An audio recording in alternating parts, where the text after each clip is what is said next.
because they also have got other commitments and other things to do. But you know, what is important in life is being honest, being truthful, and say the truth as it is, and do apologize. So I do apologize for not making it on time today for this video on 7:30, and I do apologize for the mess up which I made in the beginning of the video. So now I'm left with 2 minutes. My video is starting exactly at 8 o'clock, which means I'm going to do this video between 8 and 9. Again, bear with me, be patient with me. And for those that don't know my page, please invite a lot of people. There are some incentives that are happening behind the scenes. There are some monies that are coming through from my sponsors. How they are going to do the selection today, I do not know. All I know is when you watch my page, when you comment, when you share something or do anything, share the page, like, and be there and just watch. Somebody is watching you, and you might be the lucky person, and you might get some ching ching. Okay, every cent counts. I always tell people every cent counts. So without getting and wasting much of my time, tag people, tag your friends, tag anyone to like my page, share my page. And this video is also going to be posted on YouTube. They are building and working on my name and my profile on YouTube. You may see they know subscribers, so we are going to be asking for subscribers on my YouTube, as well as many people to love my page. Love me, guys. I'm just a lovable person. I'm just a funny, simple person. Those that know me in real person, in reality, this is me. Okay, I'm forever smiling and I'm happy. And guys, please take note, I'm not looking for a boyfriend. Take note, I am not looking for a boyfriend. I'm sorry, guys, but do not be disappointed. I'm a nice person. I'm a good friend. I can chat with you and be there for you and encourage you spiritually and motivate you. And now it's time exactly for 8 o'clock. But please respect this. I'm not looking for a boyfriend. So I'm not looking to be in a relationship with anyone or anything of that sort. So that must be out. Love me, love my personality, love my videos. No love. This girl is not looking for a man or a woman. Okay, I just had to highlight that. So I'm starting my video. So guys, you sit down, relax, and enjoy as I tell you the story of my life and my experience. Unfortunately, I'm not going to have much of my time to play music that I wanted to play with you. Now it's time for the story you have been waiting for. So, guys, here I was, a girl being raised by a grandmother. May my grandmother's soul rest in peace. I cannot tell my story without mentioning my grandmother's name. My grandmother's name was Dorothy Kobole Chomsora. Majority of them knew her as Mai Kobole. Mai Kobole, because she was married to a Tswana man who is my grandfather, Mr. Kobole. So may the souls of Mr. Kobole, my grandfather, and my grandmother, Mai Kobole, rest in peace. She was an angel on earth. There is no me without her. So this story involves those two that are late and resting with the Lord. I'm so sure of that, and I'm so confident about that, because she was a mighty woman of faith and a mighty woman. You can see with my personality, this is the kind of a woman that raised me. You can see with my strength, I was raised by a strong woman. You can see with my courage, I was raised with a courageous woman. You can see with my smile, I was raised with a happy woman in a happy environment. You can see everything about me comes back to the people that raised me. My mother raised me when I was almost, like, she was there, not like she wasn't there. My mother was there from day one, but I started staying with my grandmother at a young age because my grandmother needed me more than my, not like more than my mother, but my mother realized the need for my grandmother to have me more than her need. My grandmother needed companion. So I automatically became like the last born in my mother's family, baby for my grandmother. And she treated me like a grandmother. So you imagine being raised with a grandmother. You are spoiled, guys. I was rotten, spoiled from young age, which is a story for another day. But today I'm going to be talking about my first dating experience, or the first proposal. I think that's how we used to say it in those days. Please correct me. You can also comment or say something if I miss something. It was called a proposal. I think that's a proposal. It wasn't like an engagement, but just a guy coming to you and say, I like you, or yeah, these days we don't want to hear the but those days the guys would whistle. In our generation, the guys would whistle. We didn't have cell phones. So if your children are watching, that's why I said this video is mainly for mothers, parents, children, and anyone that wants to listen to the story. And if you have got nephews, nieces, and sons and daughters, they may benefit from this video, because I'm going to be sharing the traditional way of dating and how it was in my day and how I would want it in this day. I'm not contrasting yet, but I'm just sharing my experience.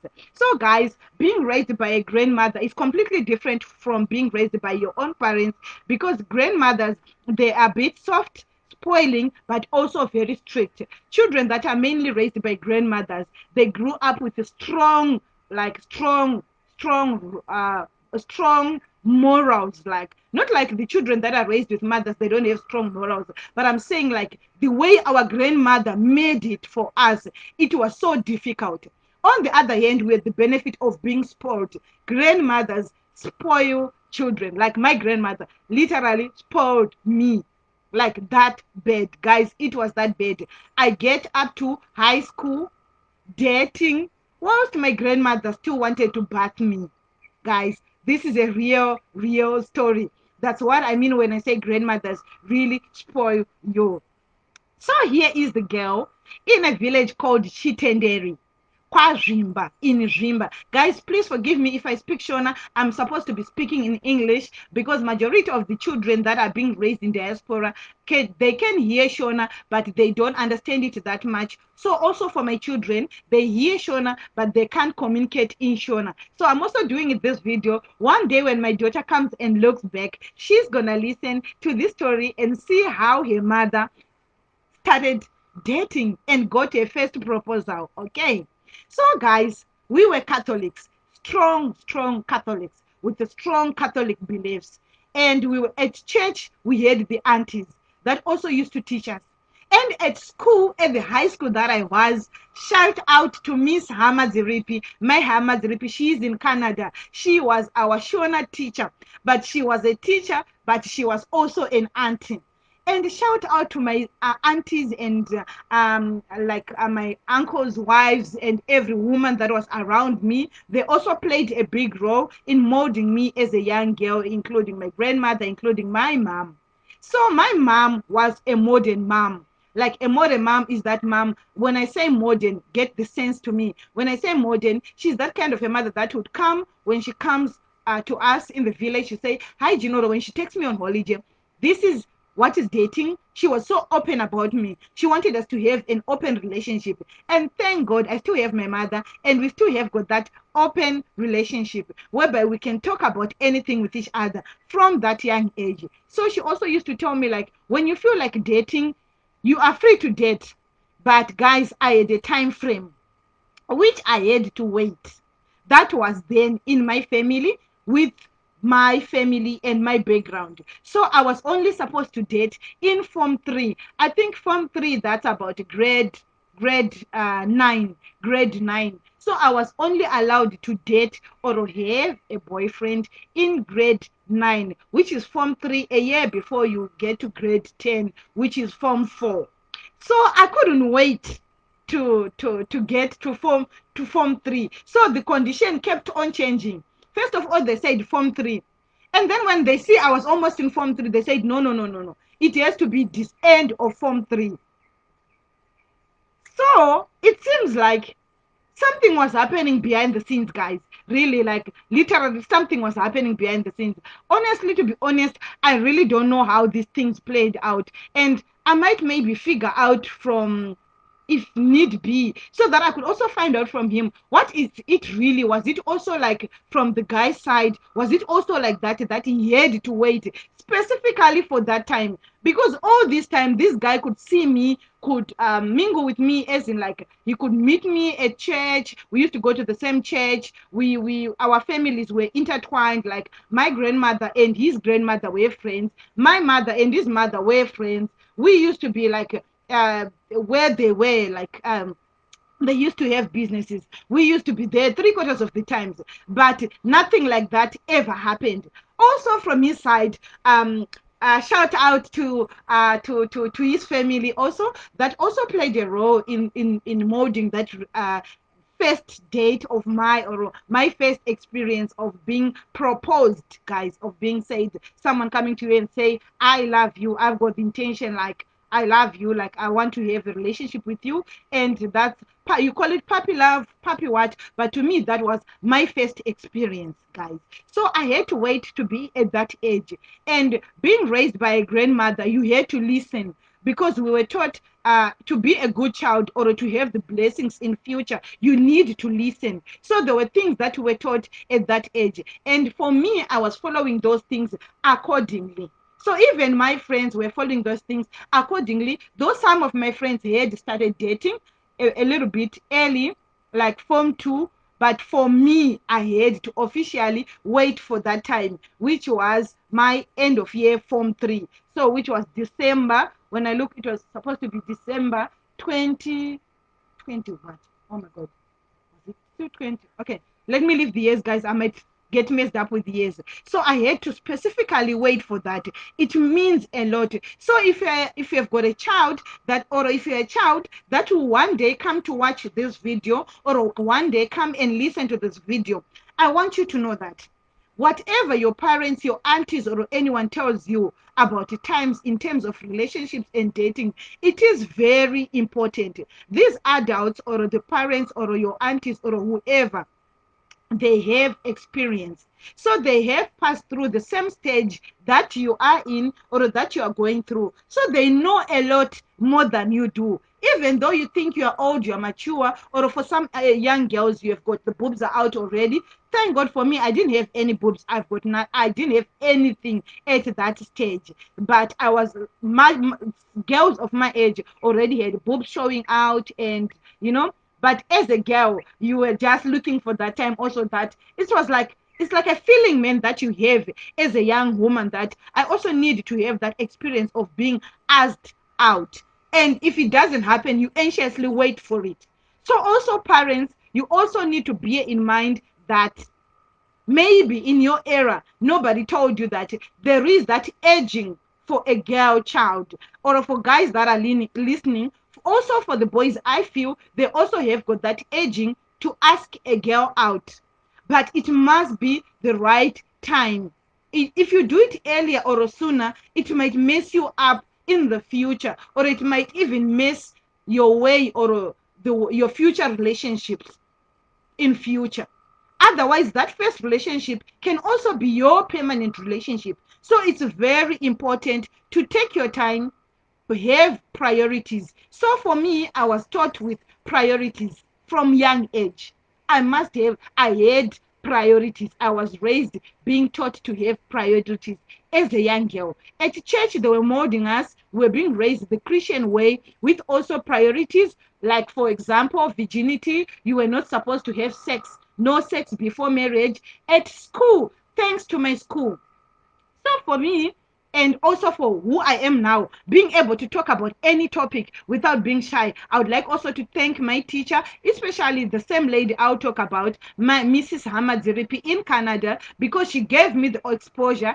I was selected during that year on my form 3 before I started dating. So I was selected for, there was a non-governmental organization that was moving around Zimbabwe, in taking young high school students and putting them together from different schools and teaching them about sexuality. So we were taught about sexuality and our development, sex life, family planning, the risk of not having unprotected sex. So I was the only girl actually from my school that was selected. Why I was selected, guys, I don't know. Maybe because, again, of my personality. So I was selected with Craig Chiromo. Shout out to Craig Chiromo and Mahere, Lenmo Mahere. So we were selected from our school, 2 boys and 1 girl. And I was the lucky girl that was selected that year when we were doing Form 3s. So we actually took like 2 weeks, I think it was the 2 week break from school, whilst others were going to school.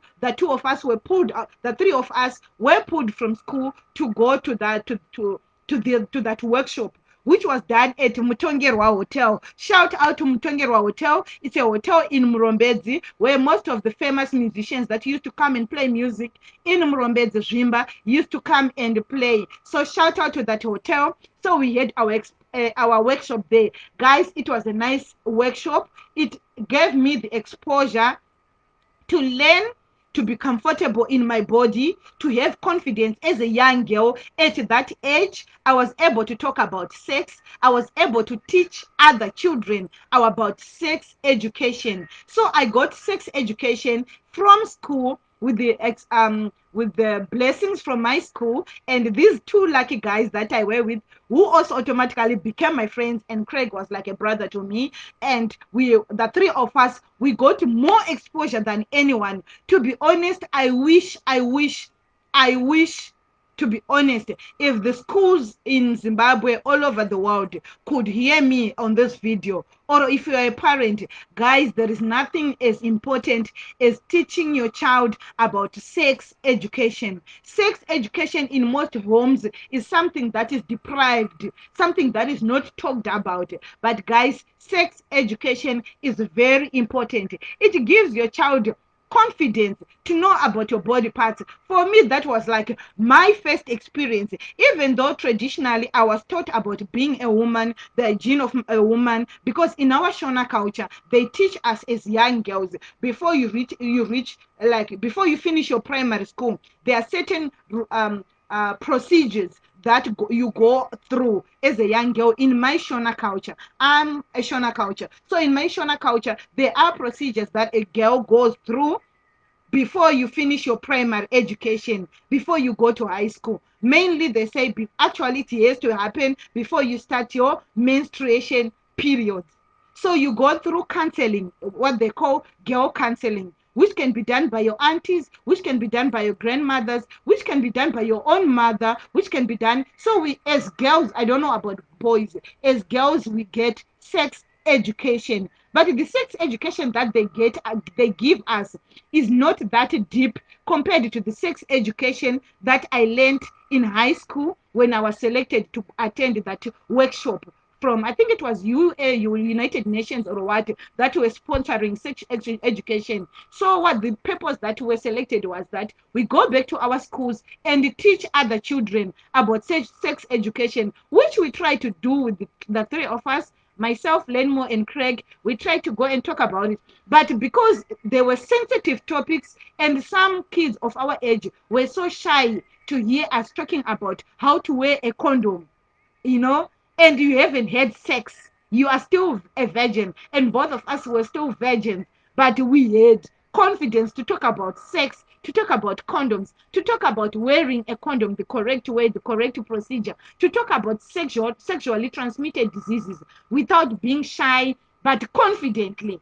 So for me, it gave me exposure to be confident as a young girl, to know what I want as a young girl, to know, to make my decisions regarding my body, because I had exposure. So thank you so much, Meha Madziripi, for selecting me. If it wasn't for you, maybe even in my life as an adult, I would have made so many stupid decisions that could have made me lose my health or lose my life. But because of that peer education that I went through, and the education from my family, and the counseling from my family, and all the people that were surrounding me, the adults, and the community. As you know, in our culture we say it takes a community to raise a child. So it's not only that peer education. And also I give credit to myself for having the ability to listen, because people can give you advice, parents can talk to you, your aunties can talk to you, your mom can talk to you,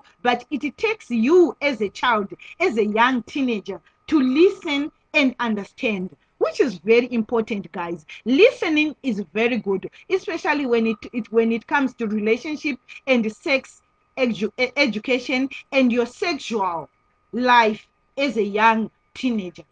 Okay, so my background is we grew up in that era or that environment where there is no sex before marriage. No sex before marriage. We used to have a motto like it's worth the wait. You need to wait for your honeymoon. So that was the mentality that we had then, which might be different from this generation or the generation I'm talking to, or my daughter. When you're watching me, when you're at that age to come to be on Facebook and come back and rewatch this video, you might not understand this, but in my generation, and I would also want you to also know that sex life is not something that you take lightly, it's not something that you take easily, but you need to consider the impacts and the consequences of it. So I'll go back to the story how I started dating. We waited for that period when we were allowed. So this guy also was waiting for his time. I'm not so sure whether he was waiting for that time or I was, but all I know is I was waiting.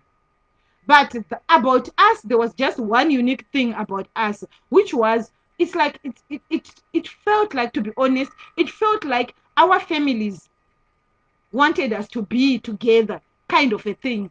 But it was never spelled out like that.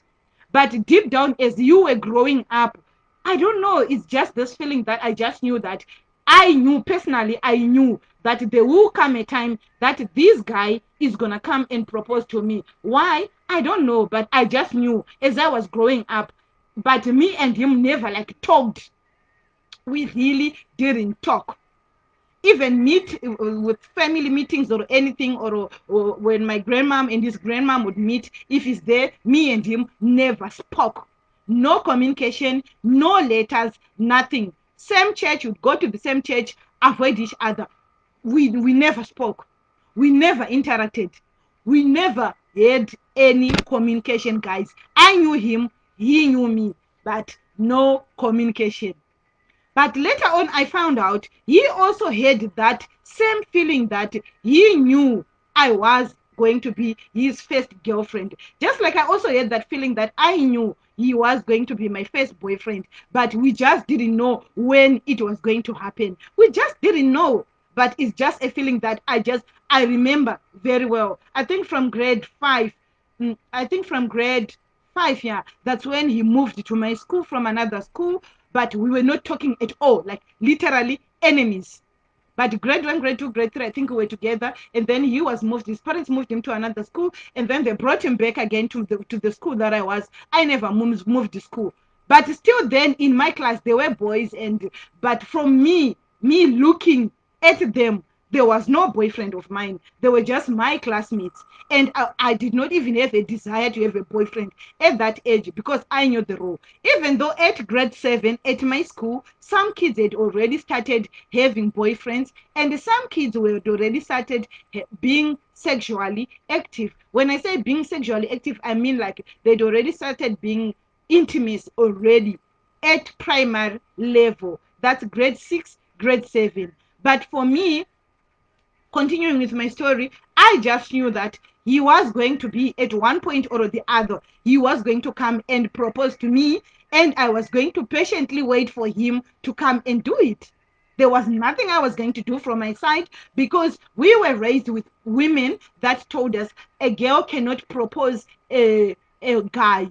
You can, no matter how much you like a guy. But if I say I liked him, it's a lie. I didn't like him. I didn't like him.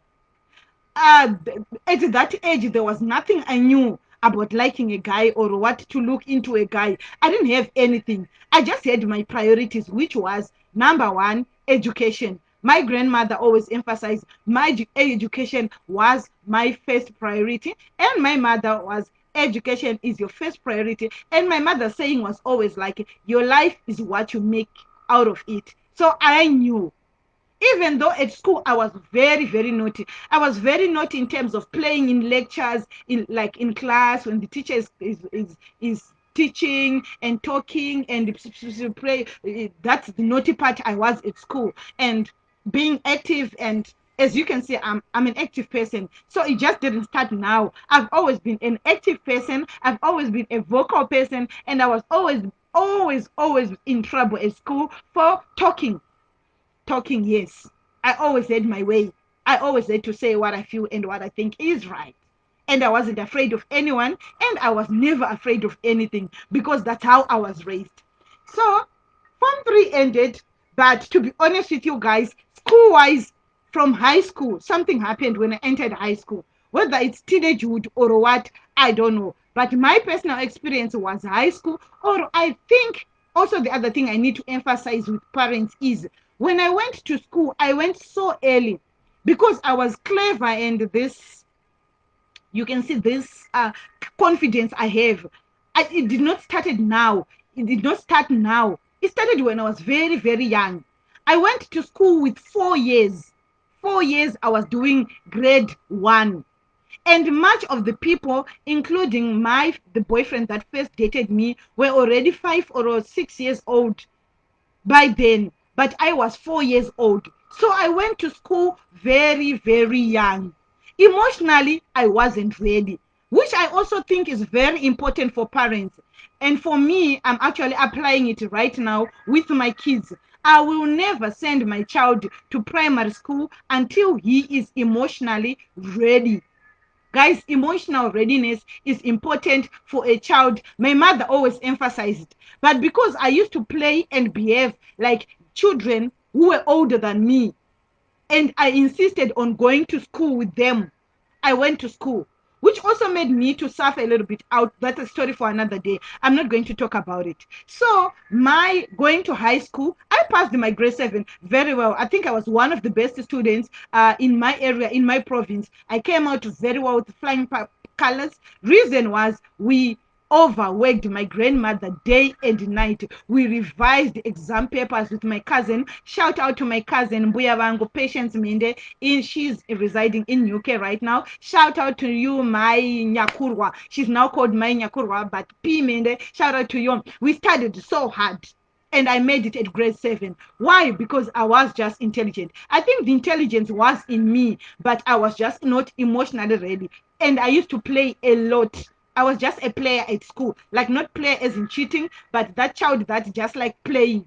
I go to school to play because at home, remember, I didn't have any siblings. My brothers were in private schools, in boarding schools. And because I was that, my grandmother's egg, I was treated as an egg at home and always like protected. So as parents, it's good to protect your child. Like after school, your child must stay indoors. It's good, but it has got side effects with the child. Because when the child goes to school, that's the opportunity for the child to play. So this was my case. At home, it was just coming home, supper is ready. I eat my supper, preparing for prayers. We make prayers, we read the Bible, we meditate. It's bedtime. Weekends, if we go to church with my grandmother, we come back. Sunday, we go to church. That was my only social life I had. I did not have social life. So as parents, it's important to give your child or create opportunities for your child to socialize with children her age. Why?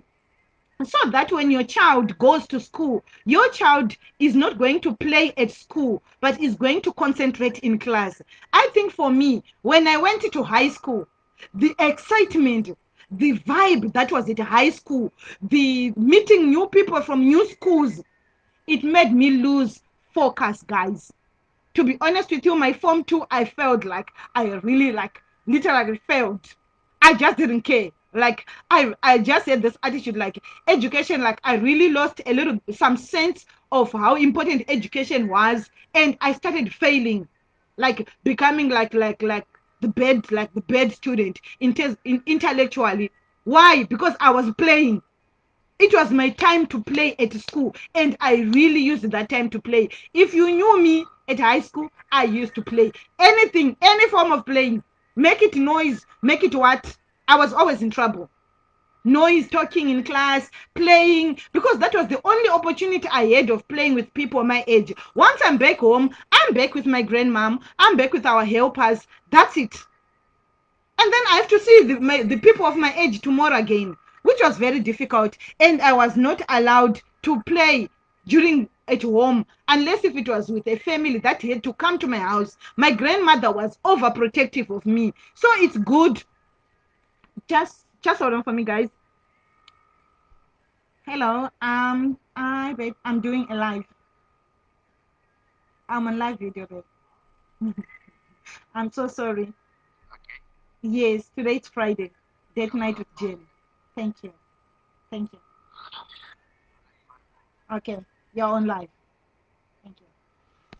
Apologies, guys. Apologies. Like I said, I'm running late with my time, so everything is out of schedule. That's my day again, guys. Apologies to my sponsors. I had to take the call, otherwise, it was going to keep on calling. So, guys, this is what happened with my life. So, the school was my playground. So when others were going to learn geography, history, commerce, I passed those subjects because I'm intelligent. Not because I was listening or understanding the schoolwork, but the main reason why I passed, which is the other thing that I'm going to address in this video, which is crucial to all the young children and to parents to understand. Please understand this. It's very, very important why dating in high school is important, and you need to take notes of why it's important. Because I passed my high school because of my first boyfriend, my first date. So I give him that credit because he played a big role. So that's why I said, and I told you about the learning, the workshop we had about learning about my sexuality, about about the sexual life of adults and stuff, and being able to communicate it in school. So maybe the other reason also why I was selected to go for that workshop was because I was a good communicator from that young age, even though everyone that was in my class were a year or 2 years older than me. I was always the youngest. But in terms of communicating, in terms of confidence, trust me, I still stand up today and say I was confident from day one, but emotionally immature. I was not emotionally ready for high school. So I played a lot at high school. If my family would have allowed me to wait until I turn 6 years and start my grade one at 6 years, I think I was going to be the genius or the best student in my high school because I was going to be emotionally ready. Secondly, I feel if my grandmother wasn't that overprotective over me, allow me to mingle and play with others when it wasn't time for school or when it wasn't holidays, I was also not going to be able, I was also going to be able to concentrate at school and not play. So my first 2 years, I can say 3 years up to Form 3, before I started dating, school for me, high school for me, was going to play. It was my opportunity to play. It was my opportunity to be naughty. That was the only place I had the freedom to be naughty. That was the only place I had the freedom to be me, because my grandmother wanted me to be a nun, like a Catholic nun. She really prayed day and night. She really wanted me to be a nun, like a Catholic sister. But for me, I knew, no, me, I'm not gonna be a nun. Me, I'm going to get married. I knew it from young. Trust me, guys. I knew it from primary school. I was going to get married. Being a nun was not for me.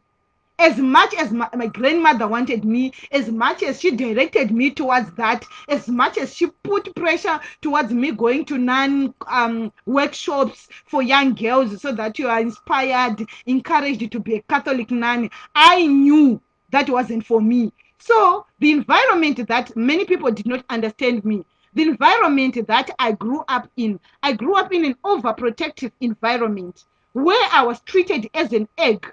I was spoiled. I was treated as an egg. I was treated like a baby. So I was a baby at home.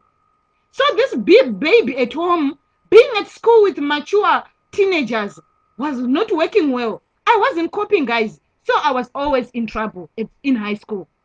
Not in trouble as in bad trouble, but in trouble of making noise in class, talking, because that was my time to play. Once the teacher was teaching, I wanted to play because I knew I couldn't wait for break. Break was taking too long. I want to play. I really wanted to play. talking and, so what's happening? Tell me, who is dating who is in love with who? And I also used to mingle. I was not afraid of boys.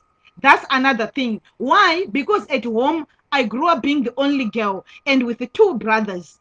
I had sisters only at a later stage. So my sisters were like babies to me too. There was no way I could play with my sisters, and I was not staying with them. They were staying far away from me and my brothers. So the only people I also knew how to play with were boys. So also in high school, I used to have good relationships. Even though I had my team of girls, shout out to Patience Mende, who is my cousin. Shout out to Namatai Bianca Matanana, my best friend. Shout out to Perpetua Nomona Chirume, my best friend. Shout out to Pepe Namatai Peshi. Yeah, I think that was the four of us. So those were the closest friends I had. And then with Pepe, we also closed because at church, we used to go to the same church. And Peshi and Namate also used to go to Methodist, and we were Catholics. But my friends, the four of them, were emotionally mature compared to me. Even though Pepe was younger than me, but I think she also had her own immaturities, but I feel like she was much better than me because maybe at home she was also staying with a grandmother. So me and her were kind of like, in a way, the same, but not exactly the same in terms of personalities. I had my own personalities. She's a bit quiet, a little bit reserved, and a little bit naughty, much naughtier than me actually. And I had my own naughtiness, which was different from his. So I feel like that difference between my friends and Peshi and Namatai, the two of them were mature than us. So for me, I always looked up to them in terms of maturity because I knew, even though we did from crèche together, grade one together, up to we were together from grade one up to high school, same class, but they were mature, emotionally mature compared to me. So parents, when you see that you send your child to school early and the child is not emotionally mature, you can tell your child is not emotionally mature. And if you communicate well with the teachers, you could understand. But because me at home, I'll go become the saint that my grandmother wanted me, and she would not hear my naughtiness at school because I'll never go home and complain that I was beaten. My grandmother never wanted to hear that I was beaten at school or I was naughty. So all these things that was happening at school, in high school, my grandmother never heard of them. May your soul continue to rest in peace, grandma. If only you knew how naughty I was. So dating, when it came, when I finished my form 3, like I said, I wasn't concentrating at school. Not because of boys. No, I did not have a boyfriend. Not because of anything. I just wanted to play in class. Because at home, like I said, I was overprotected. So the only place and where I knew I could be free and play was at school. And where at school break time was short, in class.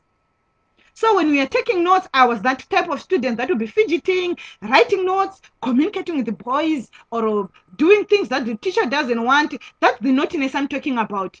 So I was always in trouble. Every time the boys were in trouble, my name was there. Every time the prefect had to say the noisemakers, my name was there. So I was always in trouble because of that, because that was my place of playing. But dating changed me. Okay, so parents, sometimes for an unemotional child, like emotionally mature child like me, as I'm explaining to you, that I went to school very early, and even though I was intelligent, but because of playing, I wasn't coping well. Like my form 1, my form 2, I was just playing, and I was not passing well. I was actually failing. From the top student, I actually went to, I don't know, to the lowest, I think, to the lowest student. And other students that I had beaten before actually looked like they were more intelligent than me, but which wasn't the case. But the only difference was they were mature compared to me. So guys, look how this dating changed my life. So sometimes if your child wants to date, it's also good if the child is intelligent. So when it comes to dating of a child or the dating of a person, I feel there are things that comes into play. One, sexual education. Make your child understand what is a relationship. What is that relationship? Is it serious? Is it a puppy? So for me, I knew what I wanted in a relationship. So a child, giving a child the opportunity to be in a relationship, not rebuking her, not stopping her, but I think put age limit, like, hey baby girl, or hey son, for in this house, we will allow you to start dating when you are 15 years old. So for me, 15 years was my limit. And when I turned 15, well, I had to wait for Mr. And then they changed that. No, no, no, no, no. So because me as talkative, as you can see that my personality, I would always go say, so now I can date now because I'm 15. Because I turned 15 in May of that year. Like, no, no, no, no, no, not now. Until the end of the year. So I was like, okay. And then my grandmother would ask me, is there a boy that is asking you out? I said, no, but you never know. If he comes, then I need to know what to do. Because I knew that was the time. Everyone was having boyfriends, even though there were some boys that were like asking me out and all that. But for me, I wasn't considering that. Because in my head, in my mind, there was that person that was supposed to come and propose to me. So I was waiting for his proposal. He had to come. Call it faith of a young child or call it faith of a young girl. That was me. He had to come to me. And we were not talking. Even if I would see him, I would not greet him. We actually had bad attitude towards each other. That I don't even know how we dated. So we were like complete opposites in terms of everything. Him, because he was more mature, he was so competitive in terms of education, like like being number one, being the top student and all that. To me, which was nothing. I was not even looking at that. I wasn't even looking at that. But thank God. For me, I'm grateful to God for him to come and propose to me at the right time because he changed my mentality before it was too late. So December, guys, December came. And this guy was learning at a boarding facility. He was learning at a boarding facility, which means I knew it was only in December because I was told I couldn't date in August, and August holiday passed. Then he went back to school. I had to wait for December to see if this guy was going to come and propose to me. But before this guy came to propose to me, he used his sister. Shout out to you, Bay. Wherever you are, you know yourself. I'm not going to be mentioning names, guys. So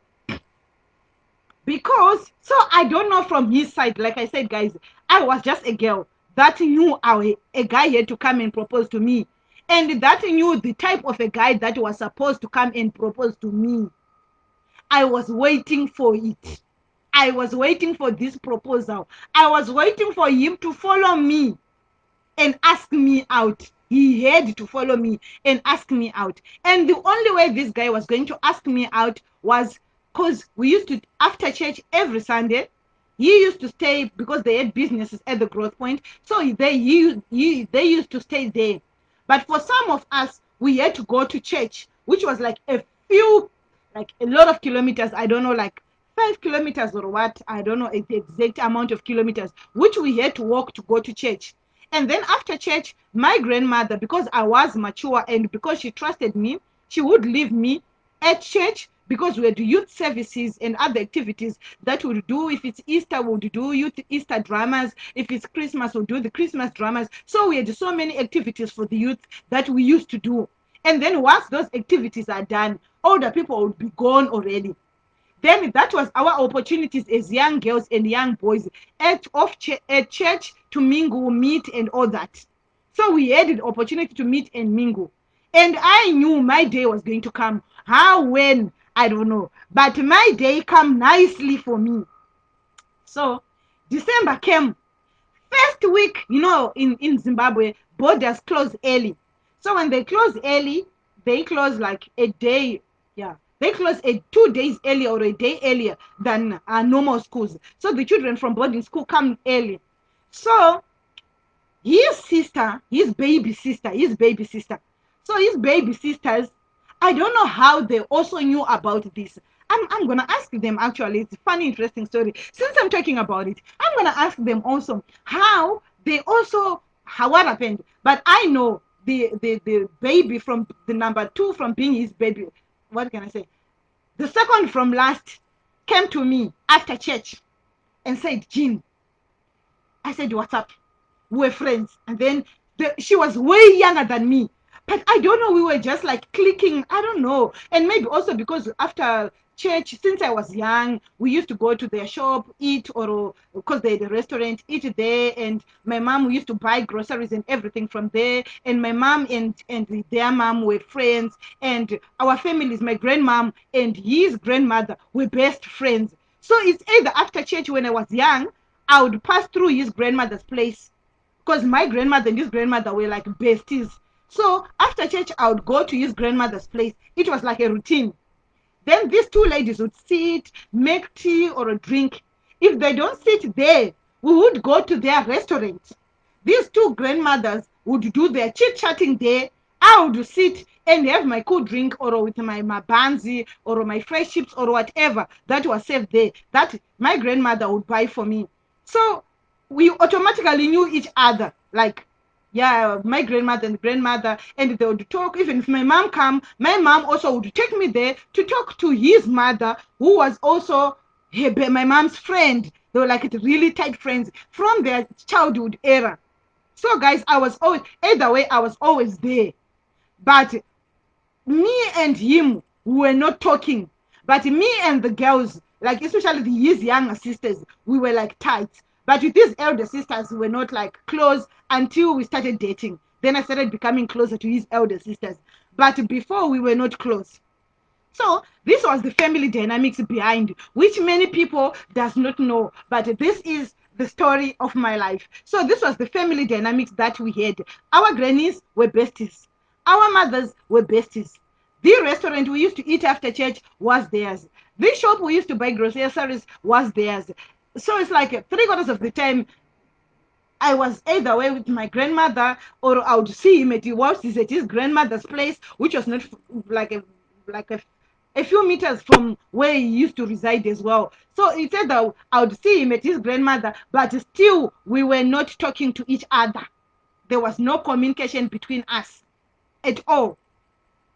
We were just enemies. I don't know why. I did not like him. He did not like me. But he says he knew I was his girlfriend. And I also knew he was my boyfriend. But we hated each other. Like literally hated each other.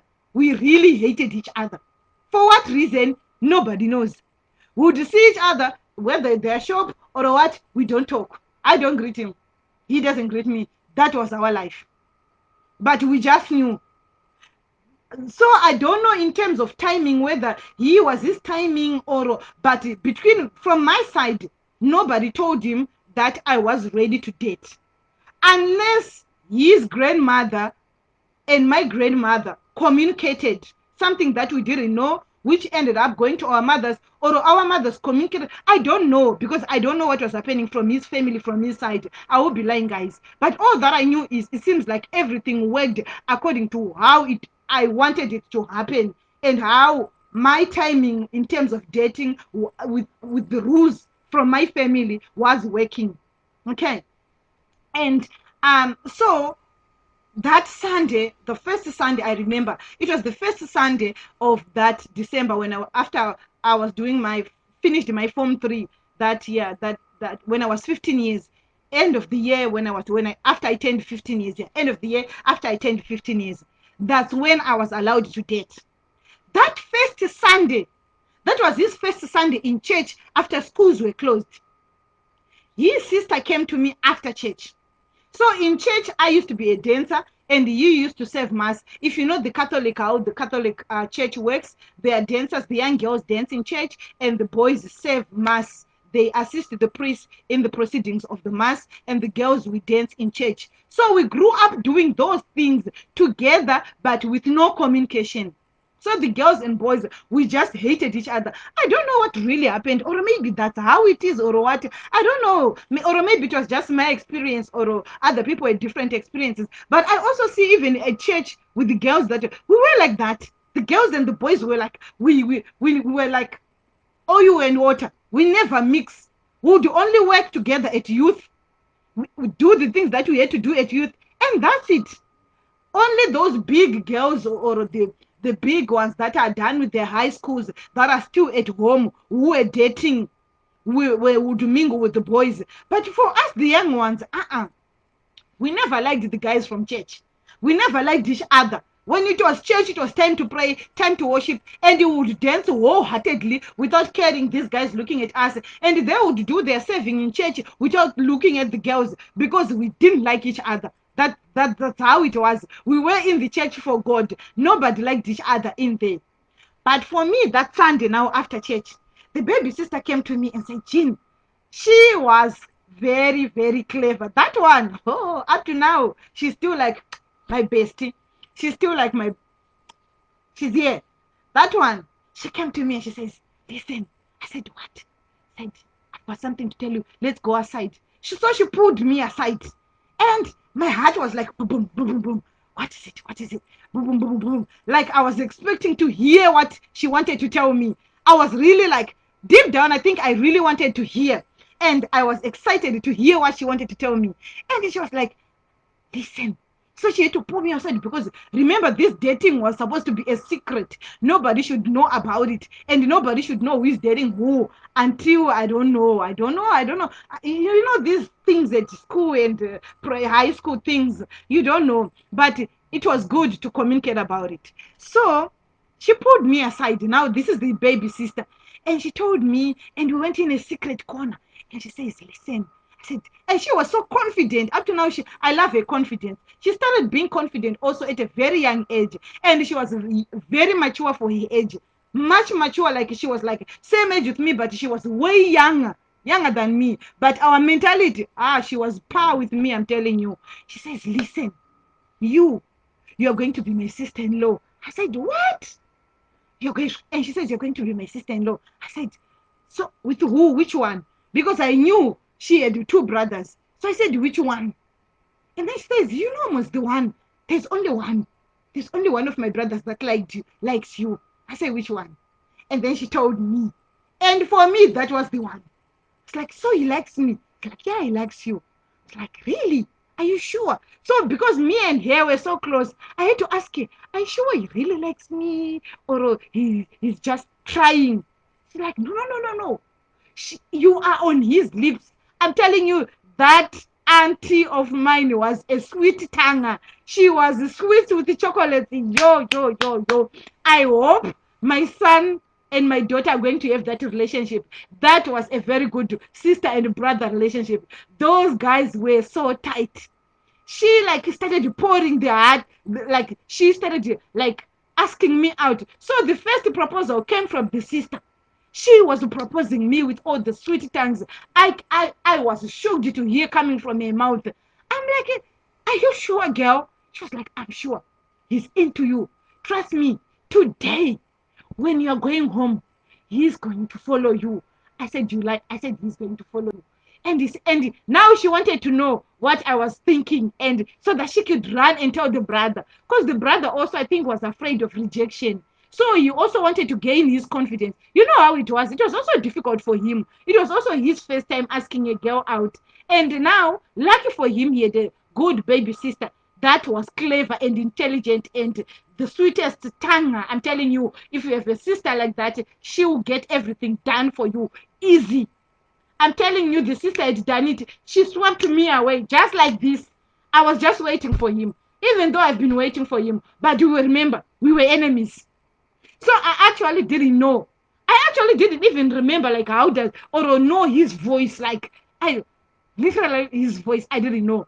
But that day the sister told me everything. And I was like, wow. So all along I was right. This hatred between me and this guy is something. So this guy, this is me now, not talking to the sister. This is me now thinking in my head. I was like, wow. So the boy is mine, eh? Oh, wow. Bring it on. Today is my day. So I knew he was going to wait for me. My grandmother had gone home, which means my route going home was passing through his grandmother's place. So his grandmother's place, so he had an opportunity of watching me, my movement, hiding around the growth point to see how I was moving out. Because remember, in our generation, girls never ask boys out or show any sign, even if you like the guy. So even the sister, I told the sister, I need time to think about it, because I knew what I wanted, and I knew the questions that I wanted to ask him. And before he came to me, because of my experience from school and the workshop, I knew the questions that I needed to ask this guy. Before he asked me out, I was ready for him.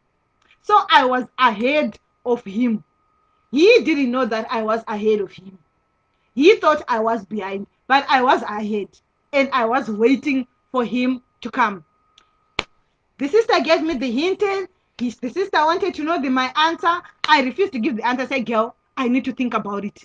And I want to hear him saying what you're saying, because you could be lying. You could be lying, girl. I don't trust you. Trust me, trust me. So tell me, should I go tell him?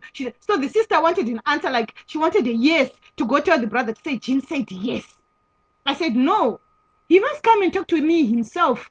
He must come and express himself to me, because I was told, if a guy likes you, he must come to you and express his feelings to you, not the other way around, not through someone. I wanted him to come and do that. I finished my business of the day and I was ready to go home. And I knew that day I did not want company, because normally I was scared to walk alone. So we had friends around from my place.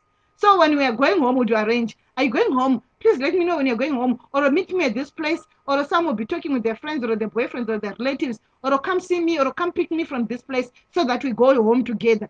But that day, because I knew I had arranged dates, walking, like walking date.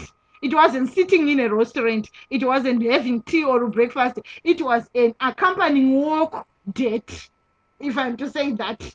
Date, accompanying walking date.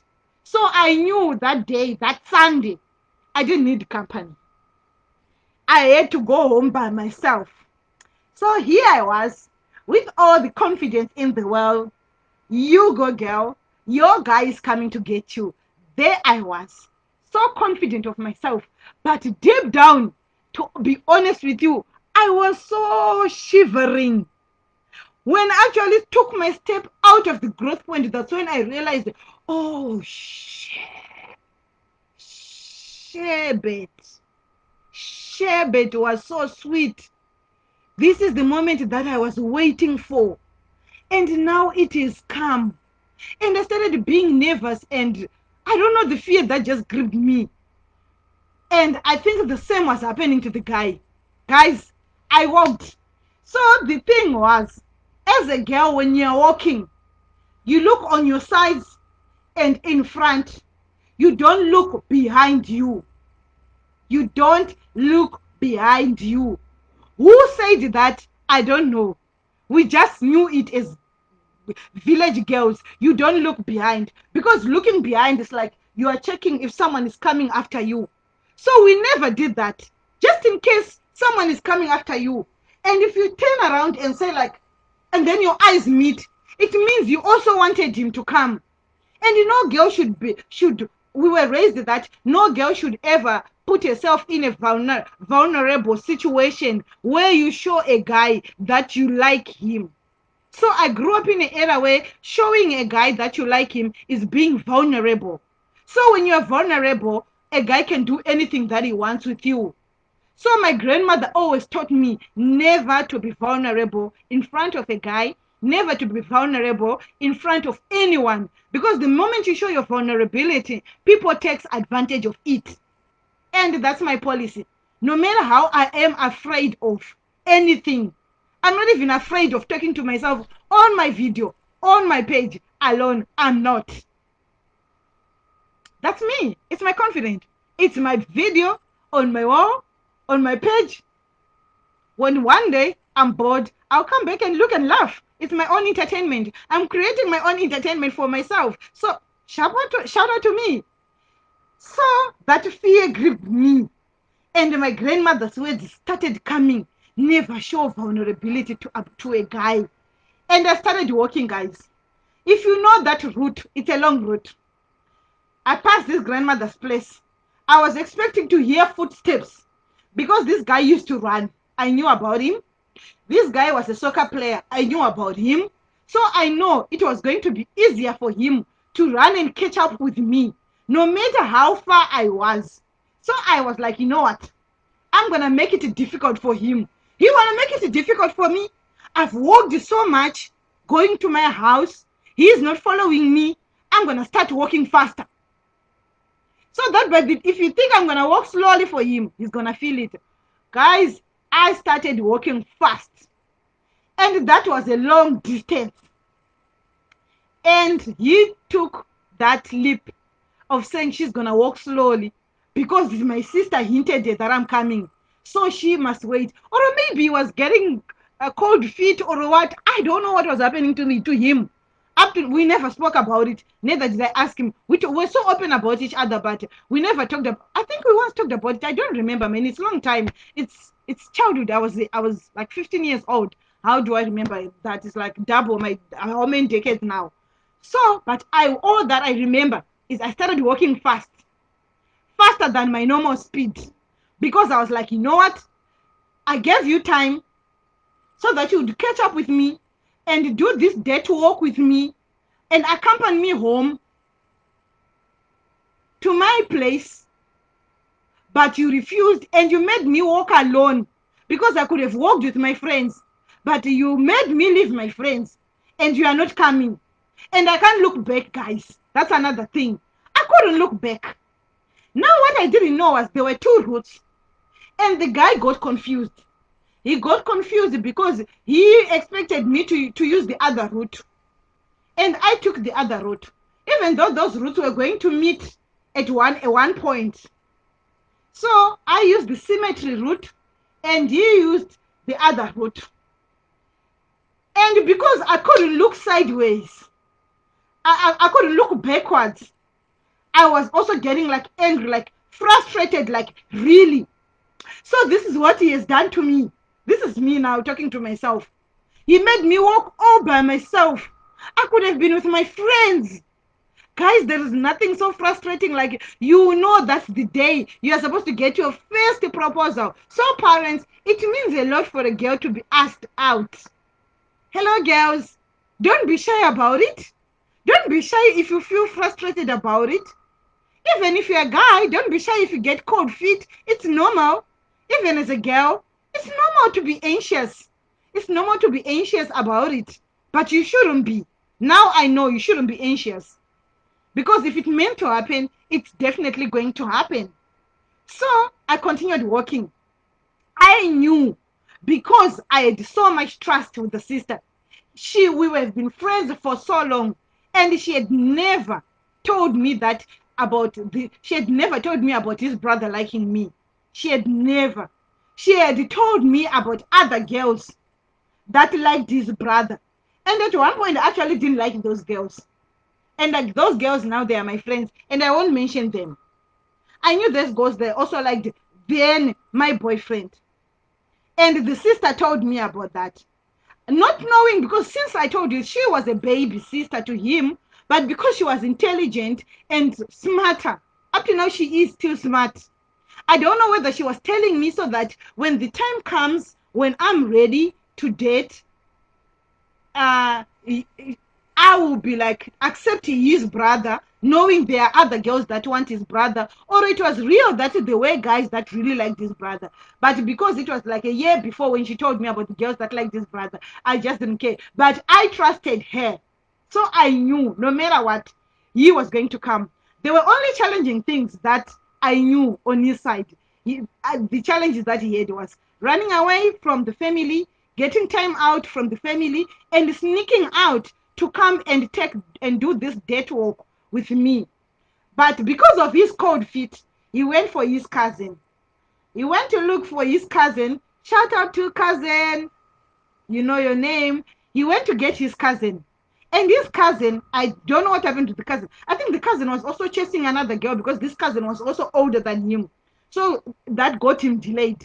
And they had to run after me. But as I was walking, I started hearing like footsteps of people, of boys, of like double footsteps of people running behind me. And Then I started hearing one footstep. And I'm like, what? So, as sorry guys, I'm not taking calls here. You are disturbing my video. Sorry guys, decline. I'm not taking calls, guys. So please don't call me. Please don't call me. Don't call me. I'm not taking calls, guys. So, because this guy, his cousin was I think he was also getting cold feet. So the cousin was just like motivating him also to say, go for it. You're not making a mistake. You are making the right decision. Go for it. Me on my side, I was like, okay, now I'm starting hearing the like a double of footsteps of people running. Now I'm hearing two. I'm like, okay, let's see what's happening. But I can't look back, guys. I couldn't look back. I don't know what if it was danger or something. I don't know why we're not supposed to look back. Up to now, I still want to find out. I'm gonna ask the girls I grew up why we also couldn't look back to check, even though you knew who was coming, but you couldn't look back. But I know it was because you don't want to look like you are expecting him. It had to look like a surprise. So I continued. And then because he had run for a long time chasing after me, he was breathing heavily. And he started walking behind me, trying to calm down and to get himself together so that he can start his proposal. Guys, and here also my heart now. Oh my God, the butterflies in the stomach. Oh, the butterflies. I started feeling the butterflies now. Guys, the butterflies. I started feeling the butterflies. Oh my God. There comes the butterflies. Now he's so close by. He's so close by. So it's today. That was the day. Oh my God. That was the day I'm going to be asked out officially. Guys, it was so scary. I was so scared of him asking me out. And he was also scared of him asking me out. So it was two people scared of each other. And then, thank God, the guy had the guts. Shout out to you. The guy had the guts, guys. Finally said, hi, Jean. I said, oh, hi. So there's this also thing that a girl you had to have attitude. Guys, don't do it. It's very, very stupid. Maybe that age it was okay, but why was I supposed to be? Why was I supposed to give attitude to someone that I also was expecting and excited to have my first proposal? But I don't know this childhood thing, guys. This is my experience. I'm saying it as it is. I had to have an attitude. Who told me to have an attitude? I don't know. But I knew a guy all I knew was if a guy comes to approach you, you have to give him like an attitude. If I had long hair those days, I was going to say, like, go back silly hair, that kind of a thing, like, I'm the girl, go back silly hair, But I didn't have long hair. I had like my bands and mumsoro, like that woolen, simple plaited. I don't know, those plain cornrows, something like that. So he said, when he said hi, then I had to give him an attitude. Definitely bring it on, guy. It was like a competition. He is nice. I'm being Michi. I'm going to use the word Michi to him. He is being sweet. I'm being Michi to him. I'm not going to use the wrong word. So I was Michi to him. Hi, Jean. And I'm like, hi. How are you? I'm fine. Okay. How was your day? Good. I was just giving him one word answers. And I'm walking here, guys. It was a long distance to my place. We kept on walking. He's asking me questions. And he said, did you speak to my sister? So that's how we started. Did you speak to my sister? And I said, yes, she spoke to me. And he says, did you hear what she said? I said, yes, I did. So what do you have to say? And the girl was like, wow, this girl got attitude. Wow, I think he wasn't expecting that. He was like, yes, I got what your sister said, but what do you got to say? You better say it yourself. And then I was like, did she tell you everything? I was like, what do you mean everything? And then I was like, that I like you? I was like, you like me. Then I actually had to look at him for the first time in my life. I had to look at him and say, you like me. And he said, yes, I don't like you. I love you. I said, what? So he was confused with the way I think I scared him when I say, you like me. Because remember, it was Michi way. It was in a Michi way, not nicer way. Why? I don't know, guys. It was stupidity. Call it stupidity. But that's what happened. I liked the guy. I was actually like, guys, I hope I'm not going to chase him away with my Michi attitude. So I'm like, and the guy kept on being nice and was like, I love you. And I was like, okay. So I'm like, because I also didn't know how to respond. First of all, he says he liked me. I said, you like me? And then he says, I love you. And then you love me. So those are two big things. You like me. You love me. I'm a 15-year-old girl, dude. You're confusing me. When he said you like me, I was angry. You only like me. You like your friend. That was in my head then. You only like your friend. Then he quickly changed and he said he loved me. Then to me, I was like, you love me? That was now big and broad. Like, what?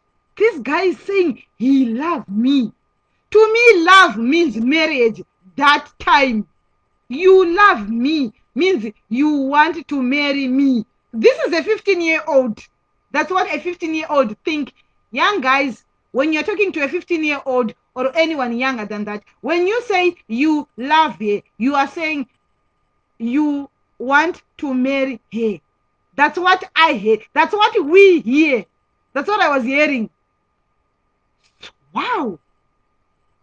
And then we kept walking. Remember, this was a walking date. We kept walking. I'm going to our house. He's accompanying me, and I really needed that company because the route was very scary. I really, really needed that company. And he continued walking by my side, next to me, trying to get his answer. So what do you say? So I was like, why do I say? I need time to think about it. Like, you need time to think about it. I said, yes. I need time to think about it. And again, that was very stupid. Guys, I didn't need time to think about it. I knew what I wanted. I wanted to say yes, but I couldn't say yes. Why?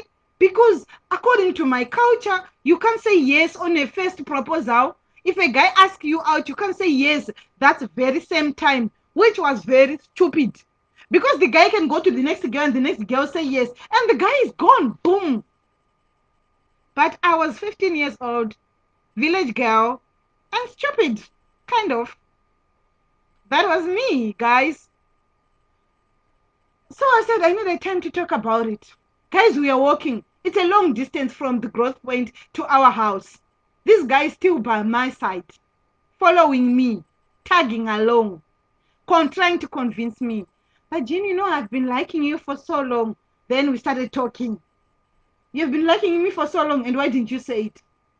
Because I was still not ready and I didn't know. I was also afraid of your reaction. I was like, do I look scary? I was like, no, you don't look scary, but I was afraid. So he became like comfortable talking to me because then he realized the more he started talking to me, then I started become nicer to him. So the longer the conversation, so the idea was if a guy approaches you, you give him attitude. If he's not into you, he makes a U-turn, he goes back. He does not accompany you. So for us, the guy had to walk with you all the way until you get your home, still convincing you and asking you out. So guys, that was a long walk. We are walking in the sun, in the heat. This guy is still trying convincing me. And remember, the more we walk, the more we are moving away from his house. So he is now so far away from his place, and I'm much getting closer to my place. And I'm excited because I've company, and it's a scary place. And it's like a mountainous, bushy area, though there was a big main road that we were using. And the cars and people would walking also and passing through and passing us and all that. So he said, yeah, because I like you. And so I also started becoming nicer to him and started answering him very nice also. And he says, your mom and my mom are best friends. Then I say, so what? I was like, and your grandmom and my grandmom are friends. And I was like, I know that. I was like, then you and me, we are meant to be. I'm like, we're not meant to be.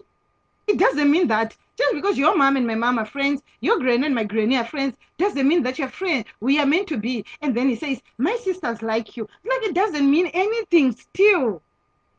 And he says, but I also love you. And my brother likes you too. I'm like, I know about your brother. He likes me. And I also like him very much. And I love your sisters too. And they love me too. I know that. But still, that's the only conversation we could have, guys. There was nothing more to talk about except me arguing against the thing that I want, or just trying to complicate things from. It was just, guys, that's 15-year-old high school dating. That's what happens. I don't know the children nowadays. Do you go for it straight? But guys, go for my trick, the traditional way, the complicated way, the meaty way, the attitude kind of. In that way, you really know. I really gave him a hard time. Like, I really gave him a hard time, and I really made him do the work, not just talk the walk. He did the walking, he did the talking, and accompanying me. So for me, walking with me that long distance meant so much to me. And it didn't end there. I told him, if you want an answer, you must come back tomorrow and ask me again. I want you to go sleep. So me, I had my conditions as a girl of what I want the guy that I was going to love to do before I tell him I love you. So I wanted him, one, to prove to me that he really mean that he loves me. And remember, to me, loving me was like, you mean you want to marry me? That was marriage. That was in my head then. I was just 15 years old, guys. I don't know what he was thinking, but I also thought he was really very much serious. So I think for our minds, we were at the same, like, we were par. I don't know boys' minds, but he gave me that impression. But now something strange happened, guys. We are walking, we are walking, we are walking. We are almost close to our house. And remember, we pass through people's houses and people are seeing you and they see you. This is the rural way. They see you following that girl, meaning knows, everyone can see that you are following this girl. It's either you are dating her, or you are asking her out, or you are following her. Guys, it was a very, very December sunny day, but something happened. We are almost at our house. Now I didn't know. My other heart was like, tell this guy that you love him too. Give him an answer. Because he's going back to the growth point. And at the growth point, there are also so many beautiful girls. What if, or on his way, he's gonna meet another girl, and that girl is gonna say yes? And I think I just had mixed feelings as a young girl, like some insecurity. As much I was so much confident, I also didn't want to lose this guy because remember, like I said, I just knew he was going to come propose to me, so I knew we were supposed to be in a relationship. How? I just don't know. It was just that, I don't know, mysterious or what. I just don't know, guys. Really, honestly, I don't know. I don't know how to explain it. And the mysterious thing happened that day. 15-year-old, and he was 1 year older than me, so which means he was 16, I was 15. And he we are almost, I could see our house. And now the danger was me being seen with my grandmother, and he being seen with my grandmother, or anyone of our family, or anyone from my family side seeing him, or me being seen with him. So now I'm like, dude, you have to go. And the guy was like, I'm not going until you tell me the answer. I want to know. Please tell me. And now I'm also feeling for him. Guys, it was so far away. This guy had walked all this way, trying to convince me and trying to explain and pleading his case.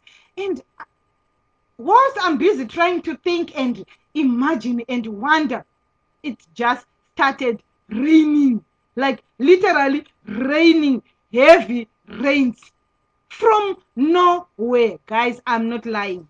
I'm telling you the truth. It's just, it soaked us, like literally soaked us. Like the dress I was wearing, what do you call this material that sticks to your body? Like it rained us. For me to run, I don't know, I just got stuck. For him, I don't know what happened, guys. Honestly, I really don't know, guys. This is for young girls. Know what you want, be sure of it, and follow your heart and follow your instincts, but don't do things that you regret, and don't do things that others are doing. Do it when you are ready and when it's the right time for you. Guys, I'm sorry to say this to those that I'll be disappointing, that have been following my story. The rain to me was like this sign. I had to tell this guy. But on the other hand, guys, I had a lot to lose. I had a lot at stake to lose. From my side, from my principles as a young woman, as a young girl. Saying I love you back to a guy, same day he asked you out.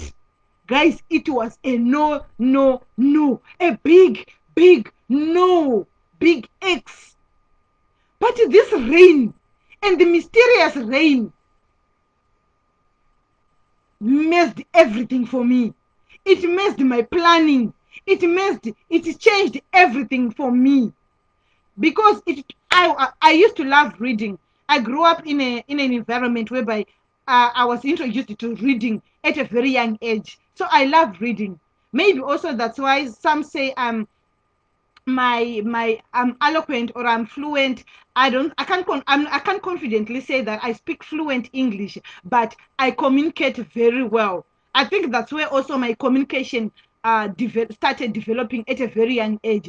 And we had a lot of books at our house. My mom and his brothers left loads of novels. And in those novels, remember I was in high school, I'd already started reading romantic novels.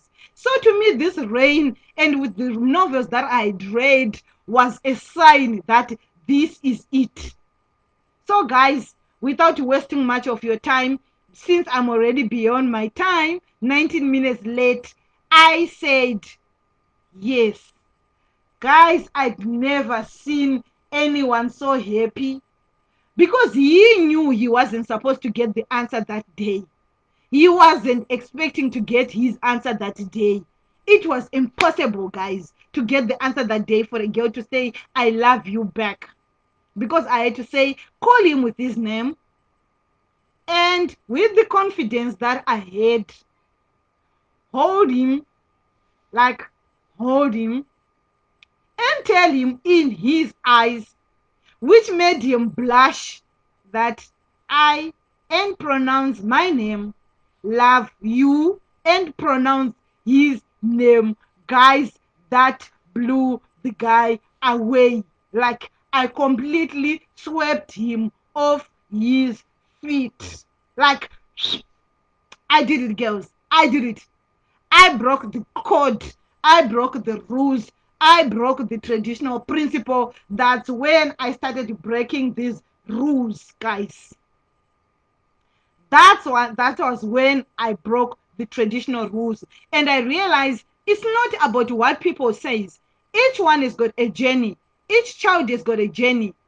Enjoy your journey and develop yourself. What is important is making right decisions. So there and there, after saying I love you, and before I even finishing saying I love you, he had already said I love you, I love you, I love you so many times, more than 5 times, back at me. In that time, it was raining, still raining. It's me and him at close contact for the first time ever. We grew up together. We had never been this close to each other. I mean, this close to each other. We were like standing, like literally like this, soaking in rain. And the rain did not stop raining whilst we are talking. And all we're doing was just wiping our faces so that we could see each other's face as it was raining heavily. But thank God there was no makeup, so there was nothing to hide. There was no makeup or a lipstick or anything. It was just the general, the skin with the Vaseline, that he was looking at, and I was looking at the back at the same skin with the Vaseline. So there was nothing like fancy. So whilst we were like this talking, that's when I said, listen, you are not going to use your feelings. I'm not going to use my feelings right now. Because there and there, I started feeling like any teenager would feel. And I suspected he also felt the same thing. But because of peer education and because I, as a girl, I was empowered from my family, educationally, and I knew what I wanted. I say, you know what? This is me. If you love me, you are going to wait for me. I'm not going to be sexually intimate with you until you marry me. One. Two, we are not going to be doing any naughty stuff until you marry me. And then the guy was also strong. Guys, he shocked me that at that age, he started negotiating with me. Ha! Jesus.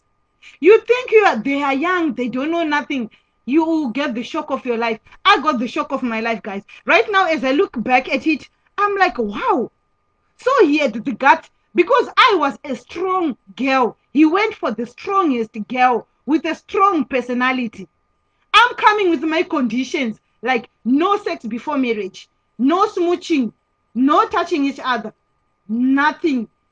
And the guy says, no hug. I'm like, I actually like took a step back, like, really? Today, I broke another rule. You are here again negotiating with me. Hug. Guys, in my generation, a hug was sexual contact. A hug was sexual contact. A hug. Guys, stop calling me. I respect you want to contribute something, but not when I'm doing a live video. I'll do a live video when I want you to come and speak to me. Guys, a hug was sexual contact. So, this guy coming to me negotiating a hug. I said, what? And he said, please, at least for our relationship, we are teenagers. Now here he is coming strong back at me. And from my side, I thought only a guy that had exposure like me, of going to a workshop like me, would come so strong at me like that. The rest of the boys, I underestimated them because I was like, no, they can't stand a chance with me. Me, I needed someone that was strong-headed, that was confident. And this guy, I had undermined him because he was from boarding school and I didn't know much about his exposure. I'm like, he's negotiating for a hug. And not only a hug, he came negotiating for a kiss. A kiss! 15 years old. I had never heard of it. I said, you know what? No. I said, so I agree. No sex before marriage. I'll wait for you. I agree. I'm in. No smooching. I agree. I'm in. I've got two requests. A kiss and a hug. Jesus! Ooh. My granny had never told me there will come a point like that in my life where a guy will have to negotiate with me about kissing and a hug. Guys, a hug was sexual contact with me that time. Giving me a hug, it was sexual contact. We didn't give hug in our generations. It was handshake. This guy is negotiating two things which I grew up being told were no. And this guy is negotiating for those two things. So to me, I was like afraid. If I agree to hugging and kissing, he's gonna come strong at me again for smooching, and then from smooching it goes to sexual intercourse. Ha! Then what is the consequences? Which I was teaching people. I was a peer educator at my school, in my area. I was a peer educator teaching other people my age and older than me about sexual, about relationships, about now here I am faced hard on. Ah! Then I suspected I had a sellout. There and there I knew I had a sellout. And I still suspect my sellout. My brother Craig, I suspect you. Forgive me if I was wrong. But there and there, I said Craig and him, because they were at one boarding school. So, and they were friends. So I suspect he knew. Because me and the boys, and also my weakest point was I used to play with boys, and one of the boys was also his cousins. So I had many suspects of people who really knew my personality, my no-go areas, and my strong personalities. So this guy, the way he came to me, it's like he really knew me, which I was surprised, because I thought he just knew the face value, just me, a young girl, a 15-year-old girl in the village. I didn't know that he knew much more about my personality, and he came harder on me. Ah, guys, to be honest, I was never told about how to respond to a guy if he asks for a kiss, how to respond to a guy if he asks for a hug. All I know is no sex before marriage. No smooching, because smooching and touching each other leads to sexual intercourse. So that was a no-no. Those two I knew. But hug and kiss, how to say no. What will happen if I hug him? And I don't remember hugging a guy except my brothers or my family, my siblings. So I really didn't know how to behave. So mothers, fathers, please teach your girls, eh? They will come to this point and they need to be empowered to know what to do. If because children are different, I gave you a background of my exposure. I had exposure of seeing pornographic stuff at that workshop, because they were teaching us about sexual intimacy and the sexual life. So we saw all things, male organs, sexually transmitted male organs, sexually transmitted female organs. So me, I was a better exposed girl than anyone else. So I wasn't afraid to see a naked man. I wasn't afraid to see anything about a guy. There was nothing. I was so familiar about that. But there was no one who ever taught me or spoke to me about, if a guy asks for a hug, how do you do it? How do you hug? How do you kiss? And then, do you bite? Remember, in my era, we didn't have TVs. We didn't have these things where you can Google and stuff. So it was something I didn't know. I was just a girl that was living with a spiritual grandmother. I wasn't seeing all that. I didn't have a young couple around me that I would see things doing like that. Things like that was considered private, which was done by married couples in their private rooms. So, well, my point is, teach your children about a hug, about the feelings, the twinklings, the butterflies. Teach your children about that experience of dating. My sponsors wanted me to do this because they've got teenagers who are more exposed than I was, but wants to understand their era. And they don't have they are not comfortable to say it or tell it to their children the way I am doing it. So I was at that point, face to face with this guy in the soaking rain. He have to make a serious decision of my life, because that what I know was whatever I was going to do at that moment was consequences, and I knew the serious consequences of that in my life. I knew, and I was so well empowered, educated, and but I didn't know what a hug would do to me. I didn't trust myself hugging this guy. I didn't trust myself kissing this guy. But you know what?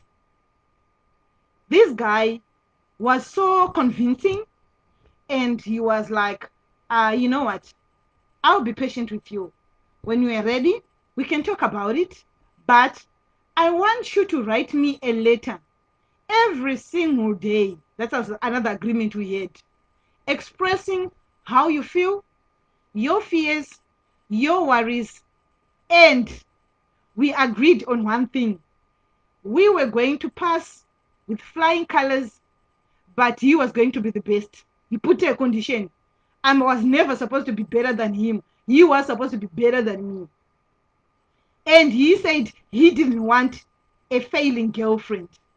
So I had to pull up my socks because he heard that I wasn't doing well in school. Shout out to the person that sold me out to my boyfriend that I wasn't doing well in school. So this guy had actually done quite a good research about me, and he knew I wasn't doing well with it at school, and he was telling me his conditions, since I was the one who started the conditions. So I felt like there are two strong people in the middle of soaking rain having serious conversations. You are not going to fail as long as you are my girlfriend. One, you are not going to cheat on me. You are not going to mess around, whether I'm at school, whether I'm around, whether I'm where. You are going to write me later, and you're going to reply to my letters every single day.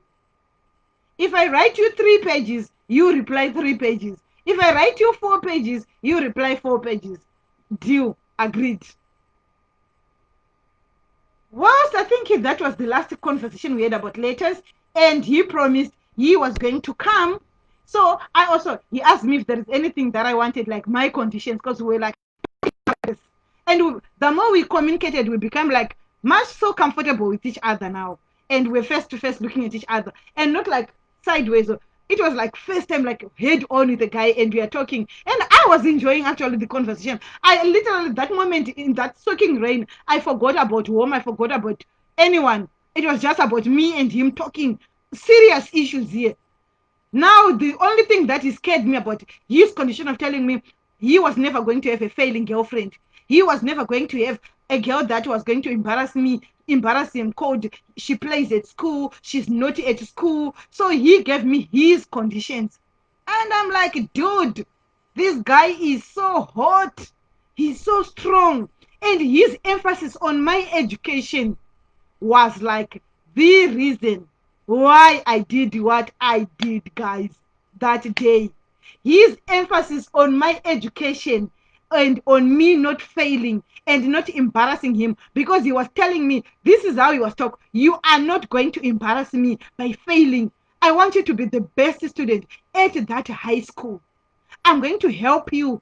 I'm going to give you material from my school so that you become the best at your school. You promise? I said, I'm in. But deep down my heart, I'm thinking, the guys at my school, with the way we play, this guy doesn't know the environment. He's in boarding school. He doesn't know my environment. But the guy was so strong on education. And because of that chat and his passion, and he was so serious. Guys, if you don't know that guy, when he talks, he changes his face according to what he's talking about. When he's talking about serious things, he become very serious. At that young age, he was so honest, on point, strict with me. And I'm like, dude, I'm in trouble. Wow. Is this what dating is about? But I thank God, because God made me meet someone like that. Because in that instant, I immediately realized this is the guy I want to date. And I thanked my family for making me wait all those years, till 15 years, stopping me from dating anyone, but to wait for him, to wait till I was 15 to make the right decisions. Because in that moment, that's when I realized this guy was to keep. I needed to keep this guy because of all my friends at school, the guys that I used to play with at school. I'd never had any guy talking to me like that, except one, Brian. Brian was serious about education. Lenmo was serious about education. We used to chat a lot about education. Craig was serious about education, though we used to play together. But the only difference with me and them was these guys were mature emotionally compared to me. But here I am with the first guy I told I love you. He's giving me conditions that I must stop playing at school because he heard about me playing at school and me being naughty. Now he's giving me conditions. If I wanted to remain his girlfriend, I had to pull up my socks and be the best at school. But he gave me also a condition that I must not outdo him like I did in grade 7. Because he was so disappointed. He mentioned it there and there. In grade 7, you beated me and embarrassed me. You are not going to do that in high school. You are going to pass. You are going to be number 1 in your school, but not with me. I have to be the best because I am the man in this relationship. And I'm like, what? Are you 16? Are you 30? Guy, dude. But we were like this, in stocking in, like raining. It was so raining. All we're doing was just wiping my face whilst this guy was giving me conditions. To be honest, that day he had 80% overrule over me. When we started, I was 80. As we progressed with these serious conversations, with conditions, terms and conditions of our relationship at that young age, he won it. He won the battle. It was his, guys. I immediately learned that I was a girl, a woman in this relationship. He was the man. And many people of my age did not understand why I treasured my relationship that age, at that age. Even my family could not understand why I treasured it. But this is the secret. The guy came, sorry, I'm not taking any calls. Guys, please stop calling me. I'm not taking calls. Guys, stop calling me. Please stop calling me. I'm not taking calls. Let me finish my story. Please. So this guy, this is what made me accept this was the guy in my relationship. This was the guy I wanted to date because he met my conditions. He was about my education, my success, me doing good, me performing well, and me doing very well in school. So guys, this was the reason. And because of that, I could not say anything. The only thing I could say was react the best way I could as a 15-year-old girl that was swept left, right, and center. Not only swept left, right, and center, but convinced I had met the man of my dreams at 15 years old because of the points he raised. So young girls, young boys, if you watch my video, please consider the person you are dating. You have a right to give girl conditions of dating you. You have a right to give a boy the conditions of your dating relationship. There is nothing wrong with dating. Parents, please work with me when it comes to children. To give them age restriction, communicate with them, open up with them, don't be so scary. Allow them to come to you and talk to you about their experiences. Talk to them about hugs and kisses at the right age. Tell them if a guy comes, and if that's the reason why I'm giving you this experience, so that other children might learn and the characteristics to look in a guy to choose in high school. He must be focused with education. If he's only talking about hugs, kisses, and patting, it's a no. If he's only talking about hugs, negotiating about a hug and kiss, it's a no. The guy must talk about your future. That guy told me his future. He said, we must go to the same university together, which means you are going to walk all the way with me, right up, not down. We are going up together. That was his conditions. So to him, his success was a must. And he wanted me to be a supportive girlfriend in terms of studying hard, behaving well, listening, and working well with him and meeting our targets. So we had targets on our first date of talking face to face. And because of that, guys, I'm going to end my video on a nice note because I'm very late and everyone is a bit irritated with me right now, especially behind the scenes, because I took so long and I had to explain it correctly so that it can help someone. So because of that guy, the way he convinced me, I was, and because of his future dreams with me, which was our education, which he foresaw or foreseen our future together in terms of intellectually. He wanted a wife that was behind him equally. It was like equal. We had to be equal, work all together to meet our goals. And because he overlooked what I also liked about him, because I also had a bad mentality about him, that because he come from a wealthy family, he was going to talk about his father's businesses or come approach me with what they had at their house. No. And many people thought That was how I was approached. But guys, it was a complete different scenario, complete different case. What convinced me, besides the yes, besides what was his brain, the brain that he had at that age, is what impressed me and he swept me off my feet with that.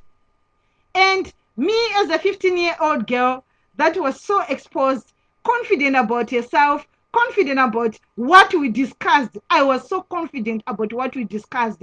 And to add that, guys, this guy, he came with faith to propose me because he had a 4-page letter which he had wrote to me before I even told him I loved him. I don't know whether if I was going to say no, was he going to give me that letter? But well, for me, because I loved him back that very day, first time he proposed me, and uh, he had a letter for me. So he was like, you know what, I have to go. And we both actually didn't realize it was really actually getting late, and he still had a long way back to go home. And I also was worried about his safety because it was a long way back for him. But I was home, but for him it was a long way back. My appreciation was like, so he says, listen, I'm sorry this letter is wet, but I have to give it to you. He took it out from his pocket, which wasn't really wet. And I took the letter, I put it in my armpit, and he said, am I going to get a hug? And I said, yes. And I hugged a guy for the first time. And so he hugged me, and he was about to go because he was content with that. But me being me, confident and impressed and swept away, I don't know where this confidence came from for a 15-year-old boy. Apologies to the sensitive people that are watching this video, especially from my side, for what I'm going to say, but it's gonna help a girl. So I will not shy out to say this. When he was about to make a U-turn, so he hugged me and he left me. And he was turning to so that he can start going back because he had a long way to go back. But me, I pulled him back and hugged him again. And we kissed. It wasn't a you, me, or a me, him. But all I know, it wasn't a him initiated or a him forced kiss. It just happened because I was willing to do it, because I felt confident and I felt good to do it. So I loved the guy first day. I hugged him twice first day. I kissed him once first day without being taught how to kiss. It just happened. Nobody taught us. That was my first time. It just happened. It wasn't that long. It wasn't that short. It just happened. My daughter, don't do what I did. But that was mommy. But I will not conclude this video without saying this. Yes, that's how our relationship started. But and he left after the kiss, he immediately started running. He was scared of what had just happened. So as I started running to our house because I was shocked of what I had just done. And if you were raised the way we were raised, Catholic, we had committed a sin, both of us. Guys, I ran. I was almost at our gate. Then I realized, oh my God, I'm so filthy, dirty. I hugged a guy. I kissed a guy. My mouth is dirty. I'm going to go in. Am I going to go say the truth? Am I going to go lie to my grandmother because of what I have done? Because this is how we every night would make confessions. Or was I going to keep quiet and speak to her some other day, not today? So I went home. Remember, I had a letter hidden in my armpit, and I greeted my grandmother, and she asked me why I was late. And being an honest girl, I told her I was late today because today my boyfriend came to propose to me.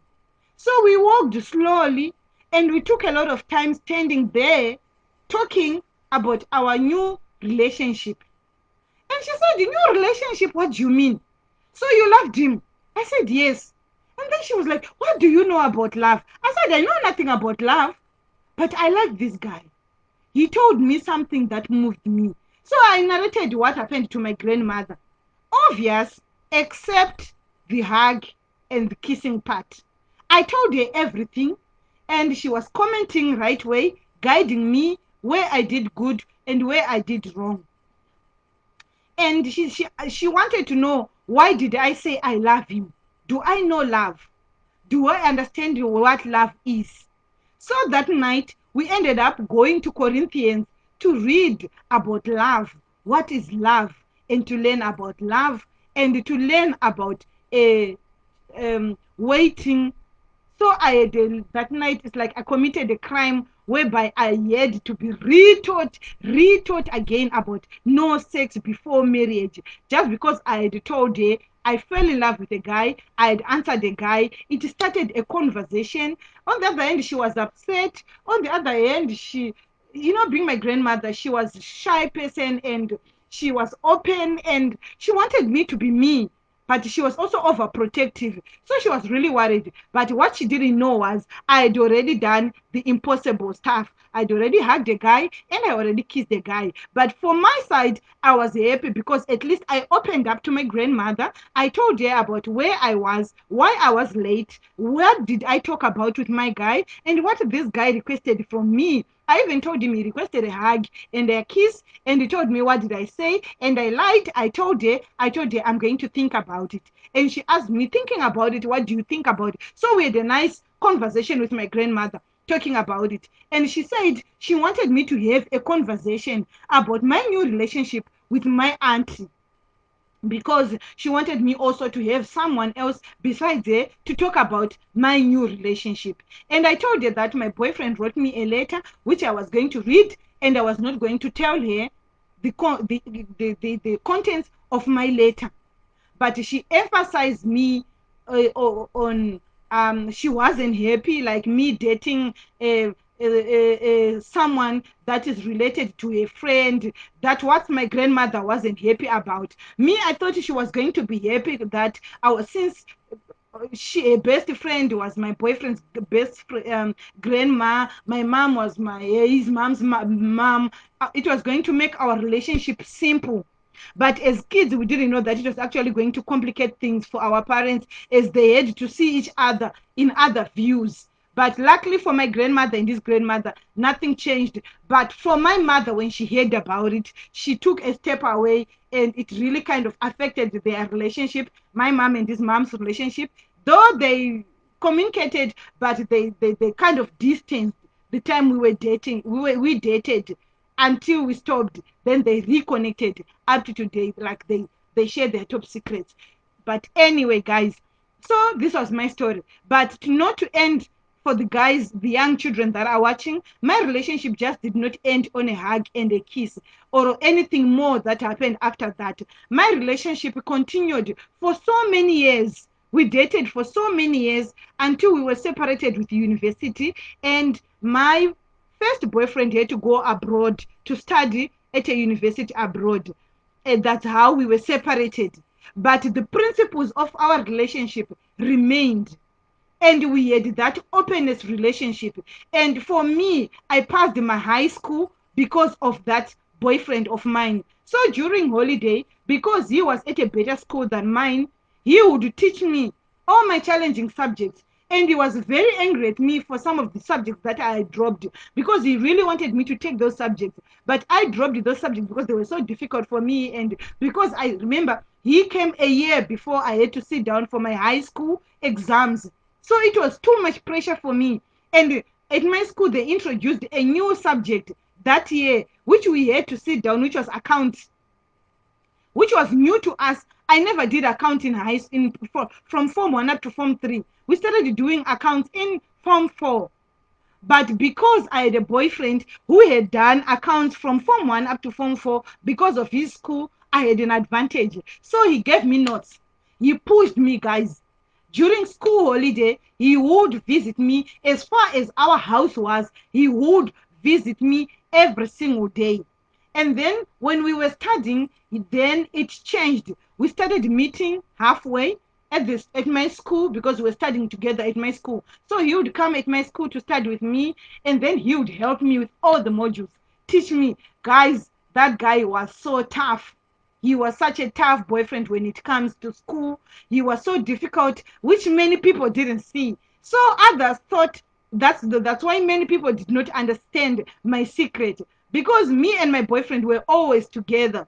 Many people thought our relationship was sexual or intimacy.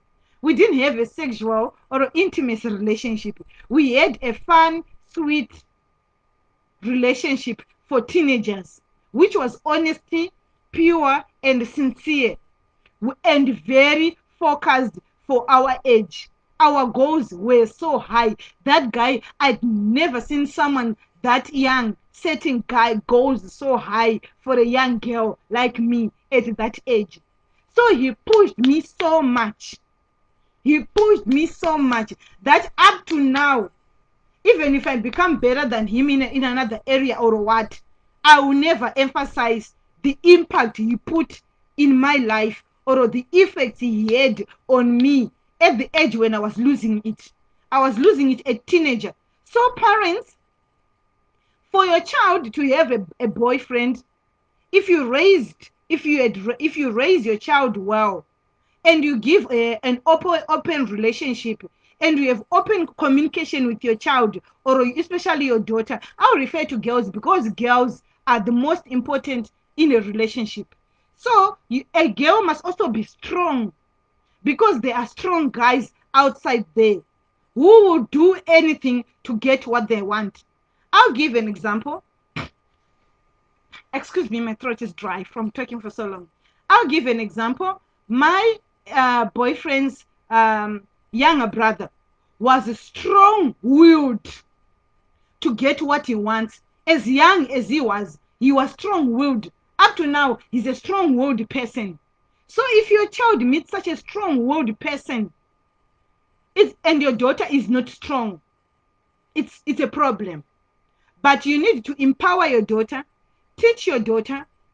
I know they say it's wrong to show your daughter to see the other, like to understand the sexual part, but it's very important for a young girl to know that she feels butterflies by seeing a guy, to feel there is something that happens when you get closer to a guy. There is that feeling, that chemistry that happens. It's important as parents or guardians to communicate, to teach children about that, and also to allow them to tell you without fear of being punished or a fear of being named a bad girl. So because I had that exposure, it protected me, it protected my boyfriend, it protected our relationship. And yet we still had the freedom to do what we wanted. Yet we didn't. Because thanks to his family also, and to his parents, because they had raised him well. They put, like, he was strong-willed, he was so focused, and he wanted his success, not what his family had. He never at one point used that to me, to like him or to love him. As wealthy as they were, he never used anything financial over me. Neither did I wanted anything financial from him. But I wanted the intellectual capacity. So we had this intellectual connection, the challenging of each other. We challenge each other. Sometimes we would challenge each other from the growth point to my house. Sometimes we would argue, we would fight. But because on holidays we were always together, people could not see when we were fighting in a relationship. And because we maintained the standards and the principles, and our relationship had rules. Guys, that relationship had rules. Guys, we used to be naughty in that relationship. Naughty as in sexual, but naughty as in, I started how to learn to drive. Apologies. I started learning how to drive from him. He taught me how to drive. Many people didn't know that. How? Don't ask me. Because obvious, we stole the car, which wasn't good, but he taught me how to drive. Many didn't know that I was a driver in the village, but I was a driver already. So there were so many naughty things that we did for fun. Like, to tell you, most of the times he would come, my excuses, my lies to my grandmothers, I'm going to look for firewood. So it was like, I knew the time for cooking. I need to go look for firewood. I need the firewood so that I would cook quickly and all that and all that. Even though it was an excuse to sneak, I would sneak. And he knew that we needed to look for firewood. So he would go up the trees. Even though they were using electricity from his house, he had to go up the tree to get the branches. I'll be pointing to him because I was afraid to climb and he wasn't afraid to climb. He was a guy. He would go up the trees, get the firewood, throw them down. Then it's me and him talking about our letters, commenting on our letters, talking about our schoolwork. Guys, every holiday we would see each other. We were so far away from each other, but he made it happen that he would visit me. The only time I would go his way was on a Saturday or a Sunday if there is need for me to go to church. Other than that, he would come to see me daily. Even after I left Murombe, even when we were in Harare, still maintained that we would see each other. We would come to town, would meet, and which other people might not know about it, would still meet, and until he relocated to overseas. So guys, a young child, teenagers can have a good, pure relationship, which is focused, which is healthy, which is normal, and have their goals. So if your daughter or your son tells you they've got a girlfriend, they've got a boyfriend, don't panic, don't be worried. What is important is teach your children. Nowadays, they develop quicker and they are exposed compared to me. I wasn't exposed, but my boyfriend was so much exposed because they had DSTV and everything. And he would come and tell me all the stories, what he was watching, what he sees, and we would talk about everything. We would plan our wedding. We would talk about the stuff when we're in like matric, which is like A level. You would talk about advanced stuff. We would talk about sexual stuff that adults do. We would talk about it. We would yeah, do and explore, but not sexually, not sexually, but we would talk about it. We had an open relationship to talk about anything that you see or like. You see, even cheating, because during that time in that relationship, he cheated on me with a girl. Yes, he did. And I forgave him. Why? Because of how I was raised about love. Love is pure. Love forgives. Love. And he repented and it was a done deal. And we continued. Many didn't know about it. But yeah, I was cheated in that relationship. Still, I loved my boyfriend and we loved each other. So children need open communication. Children need to be empowered. Girls need sexual learning, sexual teachings. They need to know. If it means go on Google, sit down with your child, because telling a child there are sexual diseases and showing a child a picture of a sexually transmitted female organ is different.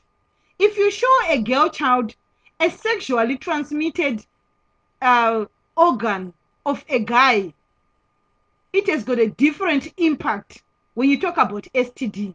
STD, sexual transmitted disease, we all know about it. But have your child seen how it looks? So that your child understands. So me, I had the exposure of knowing and seeing all this. At the workshop that we did, guys, we saw everything. That was my first time to see what is between a guy's leg, everything, having the parts explode, when the infection starts, when the infection develops, until we see the fully blown infected male organ. Oh, guys, it's disgusting. So I saw that at a young age. And the guys that I was with also saw that young age how a woman can keep sexually transmitted disease from inside herself, even a girl, for so long without you knowing. A girl can be sexually, can have STD for a long time before it comes out, so that you can see it outside. So you can be sexually intimate with your girl while she's infected with a deadly, like gonorrhea, but it takes up to 3 or 4 months before it comes out of the vagina, and the girl might not be feeling it.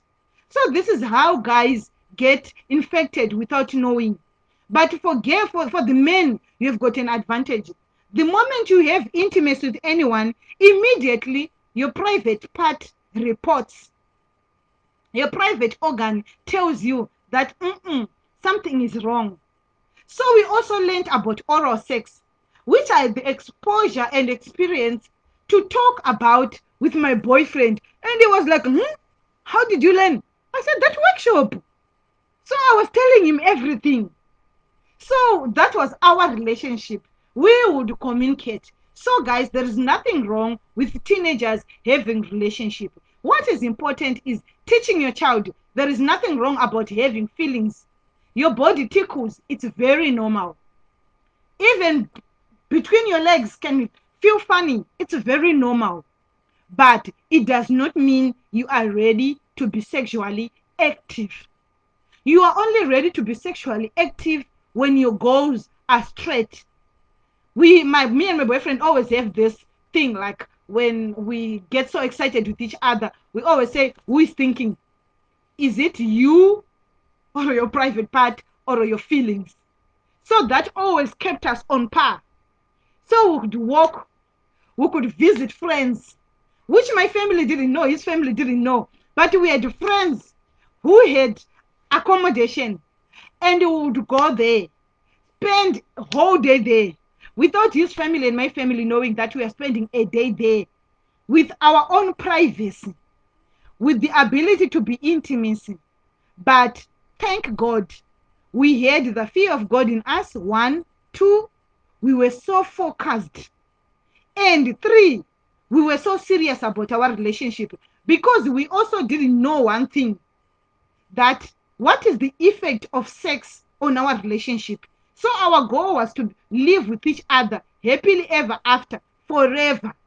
So for us, because I had the exposure of learning about relationship at that peer education, and he also had his own exposures. So our goal was to learn each other, grow with each other, focus on our careers, go to university, start working, build our careers. He pays lobola, we work towards our white wedding, we have our white wedding, we get married, we go to the most beautiful honeymoon, and we explore this thing we had reserved for so long. That was our relationship goal and desire, which many people, including the people that I grew up, including some of my family members, they even doubted the sincerity or the pureness of our relationship, because we were always together. But guys, it was pure, it was sincere, it was honest, and it was focused. Yes, we messed it up because of distance and all that, and obvious, that's growing up. That's also one thing children need to understand. The girl you fall in love with in high school is completely different from the girls you are going to meet when you're at a university. University is broad, guys. If you think you have seen good handsome guys in high school, listen to me, young girls and young women. There are a lot of guys at university. There are a lot of guys in the corporate world. There are a lot of guys in higher executive levels who will be single. So before you start making commitments, young commitments of being sexually active with anyone at 15 years, 16 years, 18 years, 20 years, I advise young people to be focused. Your feelings can be controlled, because your feelings, I'm telling you, because me and my boyfriend had everything at our disposal. We could have had sex, we could have done anything and we wanted anyhow. I'm telling you, we had houses of our friends, we had so many things at our disposal that having sex was just because me and him had discipline. Not only once, not only twice, not only thrice, including before he left to go abroad, did me and him decided like to say, dear, let's do it. But still, we went back to the principles of our relationships. No sex before marriage. So many times, I was like, come on, guy, let's do it. Come on, come on. We passed high school. Come on, look at us. Look where we are now. Look where we are. Come on. Even if, because of the ages, but you would say no. And also so many times he would come also like on his weakest point and like, come on, girl, come on, how long we have been together, come on, look what we have, look where we are, look, we can do this, we can do it. And I would say no.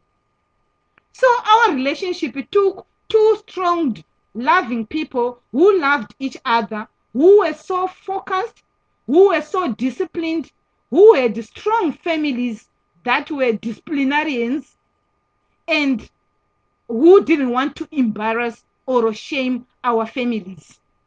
So we never, because of the relationships our families had, we never intended to embarrass his family or my family. But above all, it was about us. We desired to be sexually active when we have the ability to look after the consequences in the event that I fall pregnant. We are able to take care of our child without depending on his wealthy family or on my family. So the decision was on us, me and him. So guys, there is nothing like feelings, university, high school, what. There is nothing you can tell me as a teenage person that cannot be done. If you don't want to be sexually active, you can control yourself. Feelings can be controlled. You have sex in high school because you want. And you, majority of the time, you will regret the decision. You will regret it. But if you are focused and look at the impression right now, I'm not bitter towards my ex. He is not bitter towards me. Our families have good relationships till today. His family respects me. My family respects me. We still, as individuals, appreciate each other for treasuring each other, for pulling through. For me, I appreciate him because he pushed me through high school. He pushed me into maturity. That's why I'm saying, as parents, don't look at dating as something that affects your child in terms of education. Dating relationship, if your child has been brought up in a Christian way, principled, you taught your child what are principles. Sit down nicely with your child. Talk to her. Explore her body with her. Tell her the consequences. Show her everything. And tell her there is more to life than sex today. And explain to her the problem is, which I experienced, which I had an opportunity with my mother, was when I started staying, when after high school, when I moved to stay with my mother, I had the opportunity to stay now with a modern woman who is also my mom, who was my best friend, who was so open to me about sex as well. And my mom wasn't that mother who would say, don't have sex. But she would explain to you what sex is and tell me the consequences of sex, the advantages of it, what you enjoy now, and what you regret in the future. So she didn't care whether I did it. So to those mothers that's like, don't have sex, no sex before marriage, it's good to teach a child. It helped me. But my mom came with another approach. No, girl, you can have sex, but it comes with a responsibility. Girl, it's like this and that. And you've got the rest of your life to have sex as many times as you want. So my mom held me now in another I say after teenagehood, to understand how to make decisions regarding having sex before marriage or after marriage.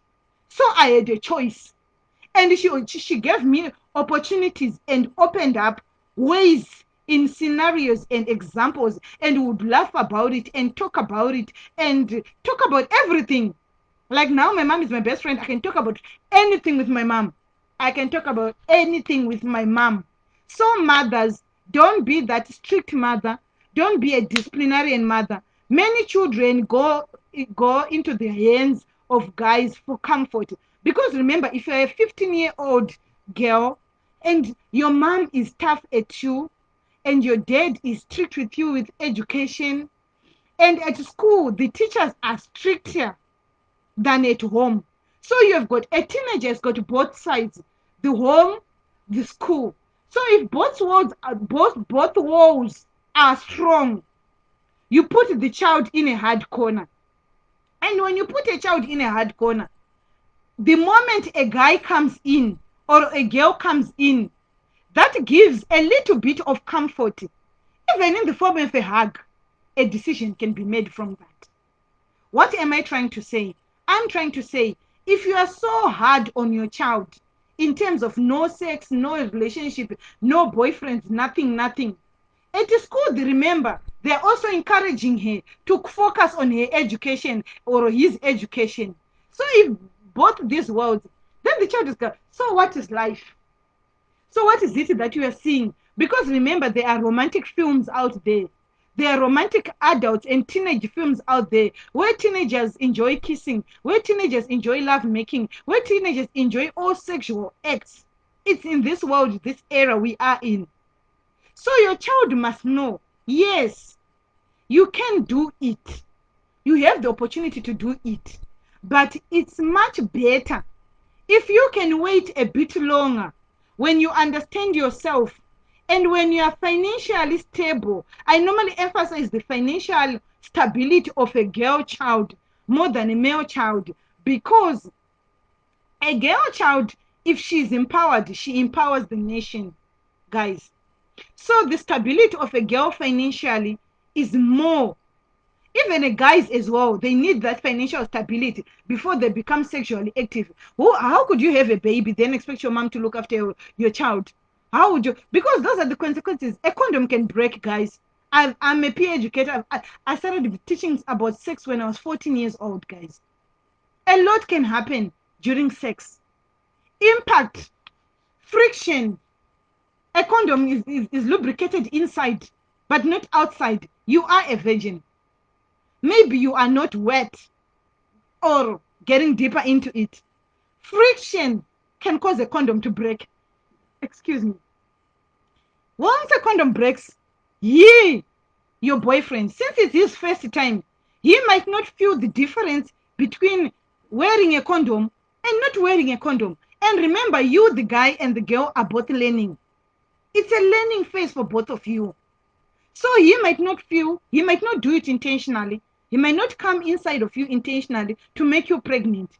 It might also be a mistake on his side, but he might not know also that a condom is bested, because it takes experience to know if the condom is secure or the condom pulled out, or a majority of the time the condoms are too big for teenagers. He does not, and because you're a teenager, you're too shy to go shopping for condoms, guys. It's not easy. Adults are ashamed to buy condoms. Adults, men are ashamed to buy female stuff like pads and tampons. So think about a teenage boy telling him to go buy condoms. And not to talk about girls' condom. We were taught to teach girls about girls' condom. But reality of it, I don't know if I can talk to who or which. There is no way a female condom will work on a small girl trying to have sex for the first time. I don't see how that works. Maybe because I did not do it. But the possibility of it, guys, I know how to put that condom, how to use that female condom. Guys, a female condom needs experience. A female condom is designed big. There is no medium female condoms. Female condoms comes in one size because they believe you insert it and then it goes in and locks on your womb and then it opens up so that the men can go inside. But for a young girl, even me at this age, wearing a female condom, guys, I would rather abstain from sex. Abstinence is better than wearing a female condom, okay? Unless if you are a professional sex worker. And then looking also, I don't know how, because maybe I need to Google and see how 15-year-olds private parts looks. I just want to imagine. I don't know if the condom fits correctly. Maybe one day I'll do a video nicely and have interaction with boys, with guys about those that started having sex at a younger age. That if a condom fits correctly at that young age. So my advice to teenagers is, teenagers, abstain from sex until you are so sure emotionally, physically, and financially ready and spiritually ready. Sexual intercourse is not just physical. It's not physical. Guys, I'm not ashamed to talk about sex because I'm a PA educator from high school. I've been doing this since high school. So it's not just in and out, in and out. No. Being sexually intimate with someone is spiritual. It's spiritual in the sense that your blood meets and you create a bond like this. I don't know, or like this. You create a bond with a person you have sex with. And that's so sex is sexually, physically, emotionally. It has got so many things involved with it.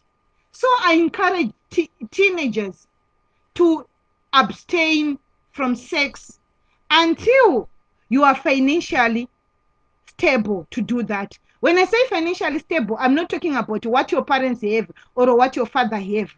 Your own resources. Why I said wait towards that stage. Many might criticize me saying, no, there's a lot of pressure at high school. Guys, there is nothing that you can tell me that I haven't gone through. I know college. There is nothing you can tell me about it that I don't know. So when I tell you it's possible to abstain to a certain age, it is possible. It is possible even to abstain up to 40 years. I had an experience of meeting a 40-year-old virgin in my life. Not one, not two, more than that. So abstinence is abstaining from sex is very possible, even for guys. There is this thing that happens in guys that you are left out, you are not doing it, you're left out. But I wish my ex-boyfriend, my first boyfriend, had the courage to come and do a video like this one and teach young men about there is nothing missing out and there is nothing wrong with a guy not having sex when you have got a beautiful girl. There is nothing wrong with abstaining. Guys, it's so beautiful. Guys, there is nothing that feels good like spending a day with your boyfriend. You hug, you kiss, you let each other go. Guys, the connection, the emotional attachment you get. This is also one thing I want teenagers to understand. And not only teenagers, this is one thing I want humanity to understand, that there is more connection there's more connection that binds a relationship stronger than sexual intimacy. Many women, many guys are struggling right now in this life because of failing to have strong connections. They only think of sexual intimacy. For me, sexual intimacy is an added benefit of any relationship. The two of you should have a bond first, emotionally, physically, and spiritually, before this sexual bond. If you can bond sexually, But if the rest does not bond, that relationship does not go anywhere. You bore each other quickly. That's why I'm telling you guys that sexual bond is nothing. Mental, physical, spiritual, emotional bonding is more important in a relationship than sex, guys.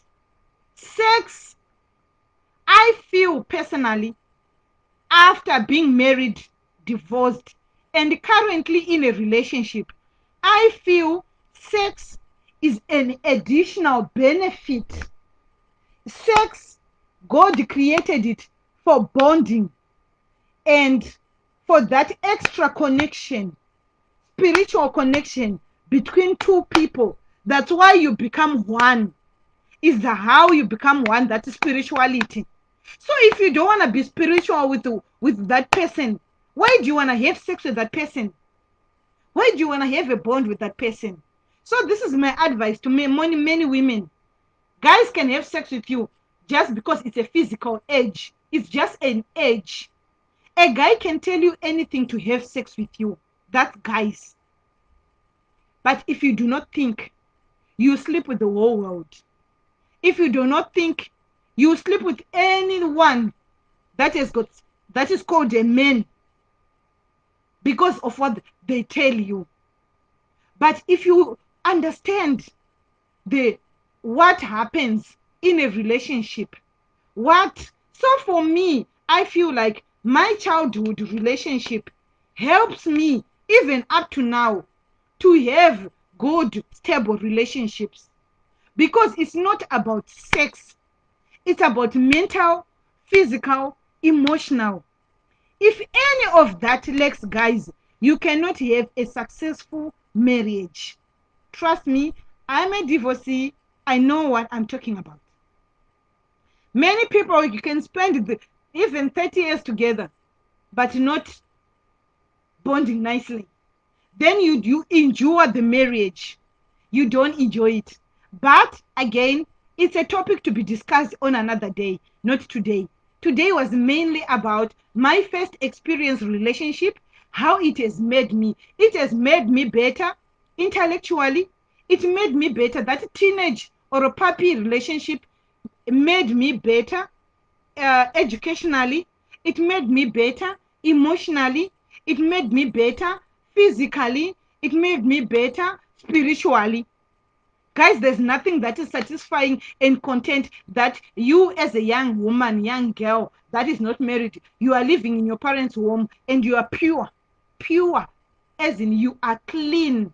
No man hasn't been on top of you. It's just satisfying. And there is nothing satisfying about finishing college knowing that you are pure and you still have options to remain pure and reserve it for the right guy. And there is nothing wrong with hugging and kissing. But there is something wrong that comes when you become sexually intimacy with someone. So teenagers, boys and girls, guardians, parents, fathers, I hope this video has helped you. I hope it helps you to see from a view of a young girl. Even though my background is different, grew up in the rural area, but I hope this helps you or helps your child to understand that there is no need to rush. Feelings are there, ages are there, butterflies come, the rushes come, like I've confessed in my video. So many times I said to him, let's do it after high school. He said, no.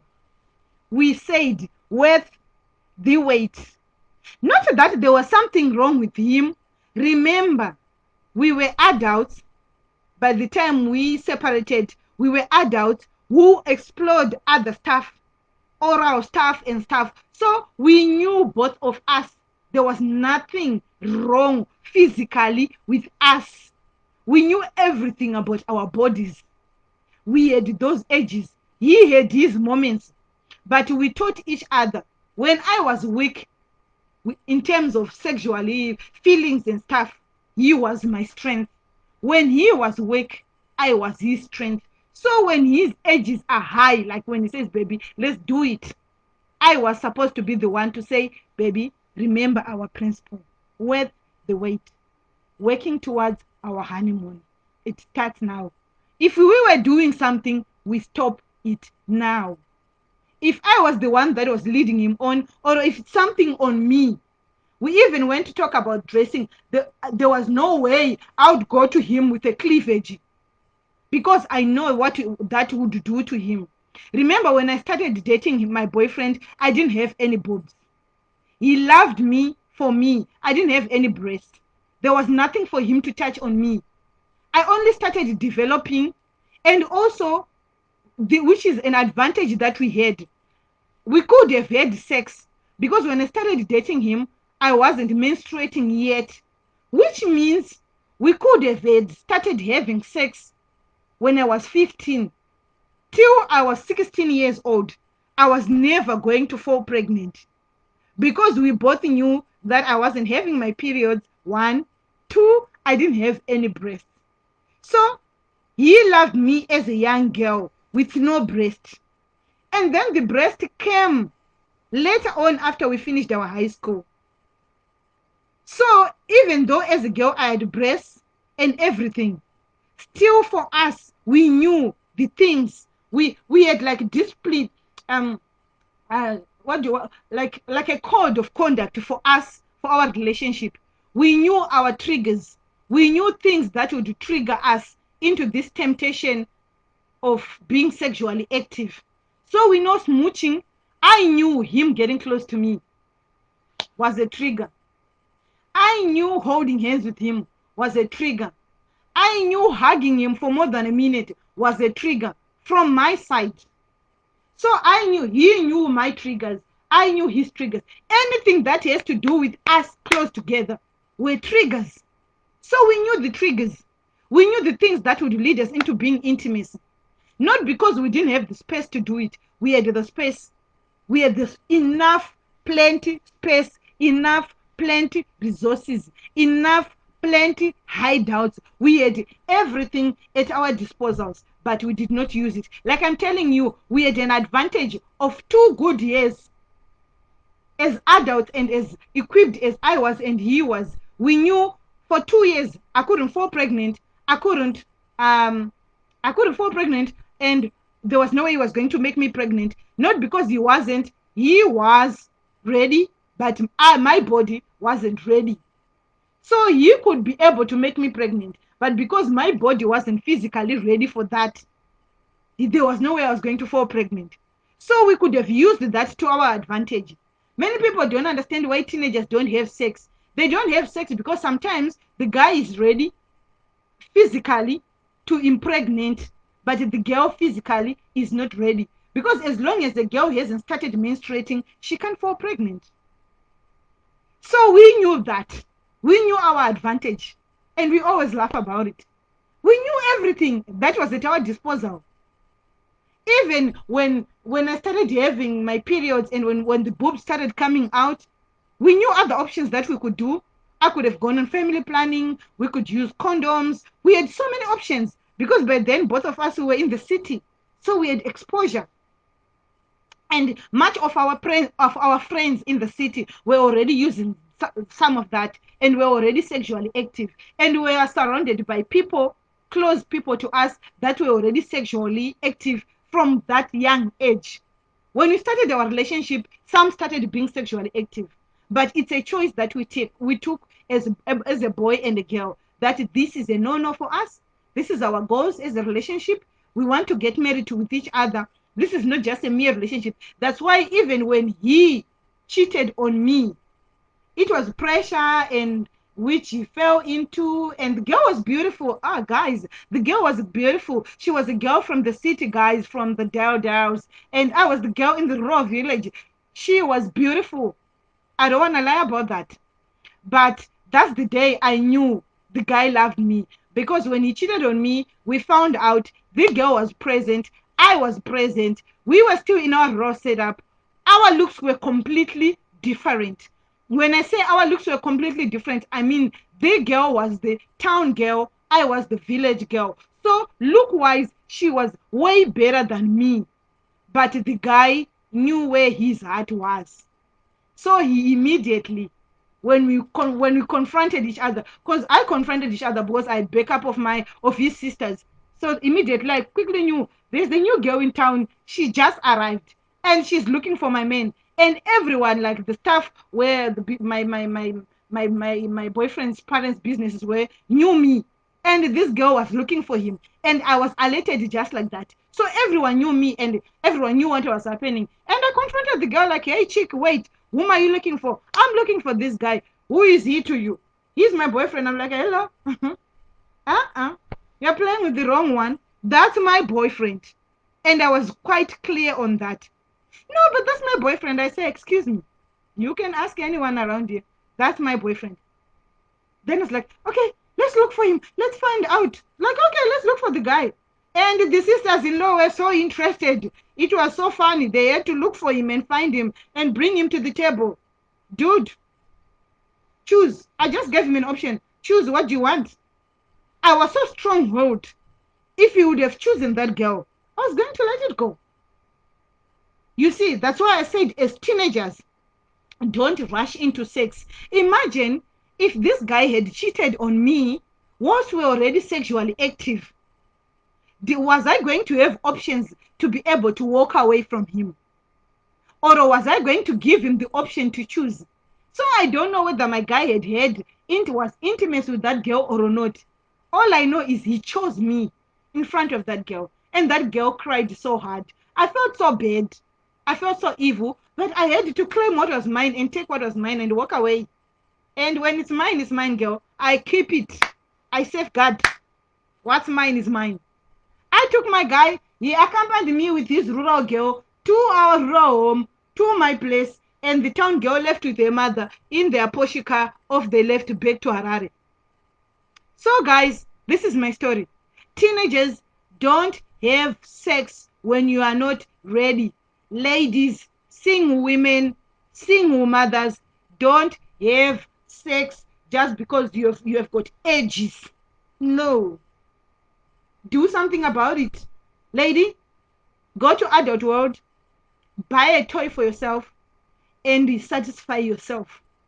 It's better than being sexually intimate with a man who doesn't love you. Okay?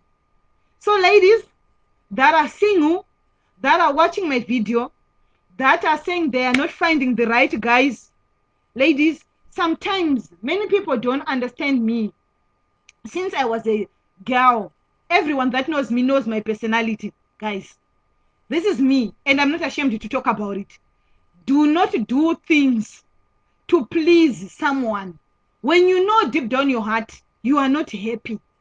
So don't have sex with a guy because you want money or because you want something. Be intimate because physically this guy satisfies you. Emotionally, he completes you. Spiritually, he satisfies you. Even if he's lying, like my titi says, sorry guys. It's better to do something with someone who is lying to you, but at least the lies are making you happy.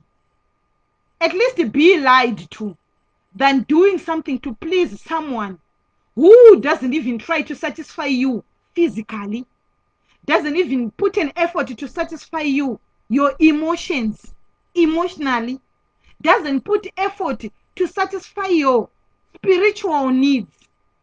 If you trail him, me, I'm a mother of 3. Or for example, myself, I'm a mother of 2. And my principle is, if you date me and you think just because she has got children, she's going to open her legs. Sorry, I'm very sorry. It's not going to happen. Never.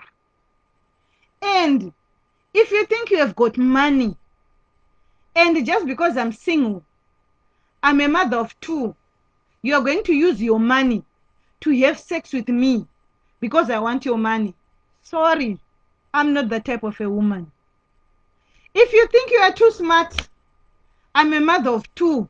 You can have sex with me just because you are very smarter than me. It's not gonna work.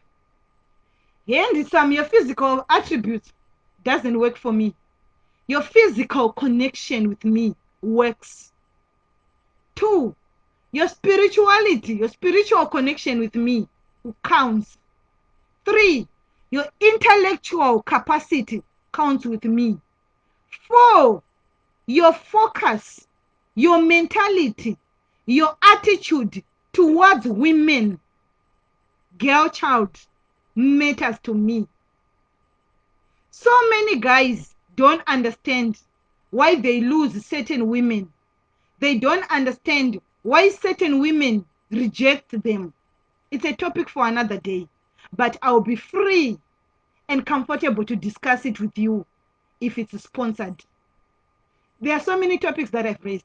Ladies, what is it that we are doing that makes others divorce today, find Mr. Right tomorrow, get engaged tomorrow, break up tomorrow, get another Mr. Right tomorrow, break up with him, get another Mr. Right again, whilst you are waiting?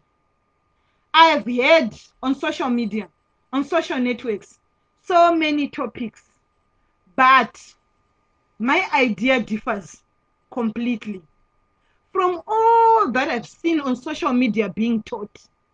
Social media has taught the world about something about women that makes us feel if I do this and if I do that, a guy will love me or a woman will love me.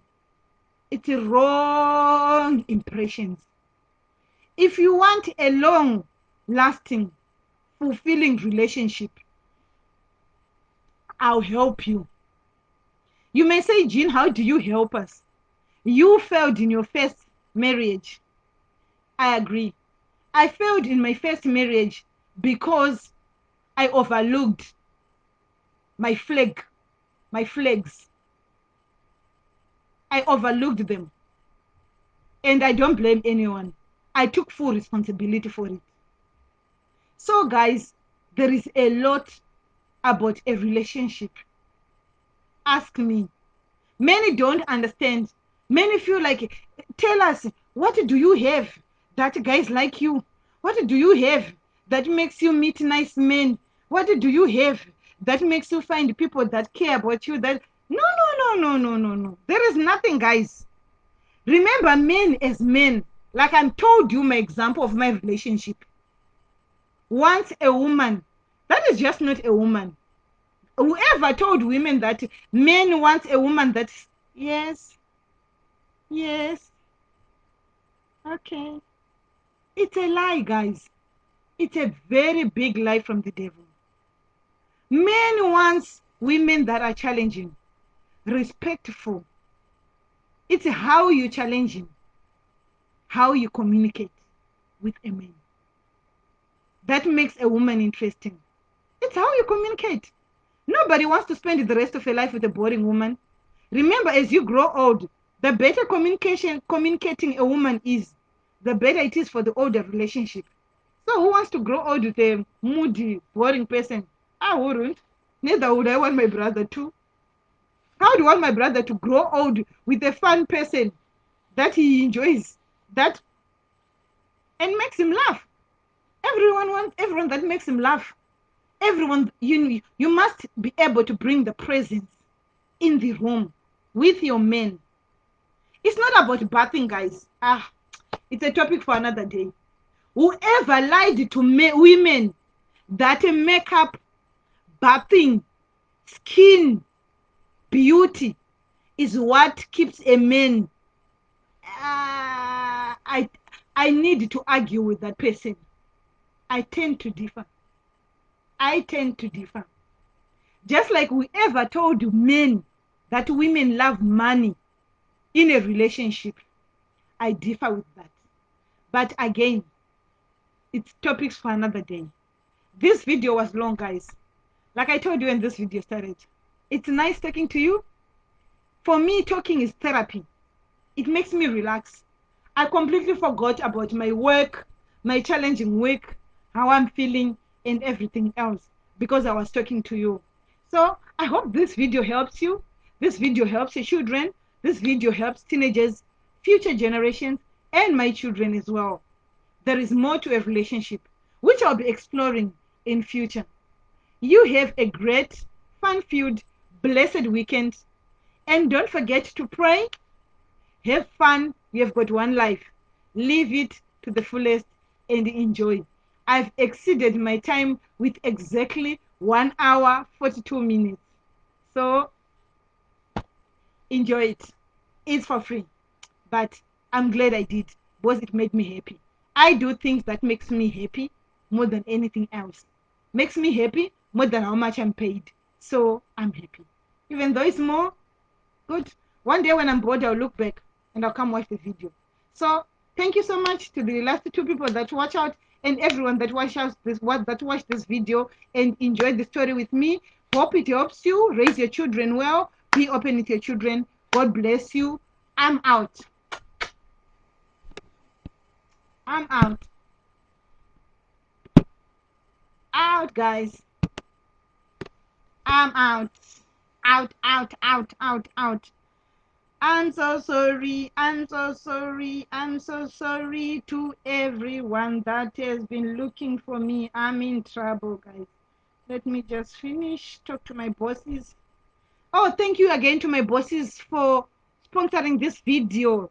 Thank you so much for sponsoring this video. Shout out to you, to my sponsors for this video for today. Thank you. Sorry, I was almost saying this video ended. It didn't. I was just saying logging out. Okay. I'm out officially. End.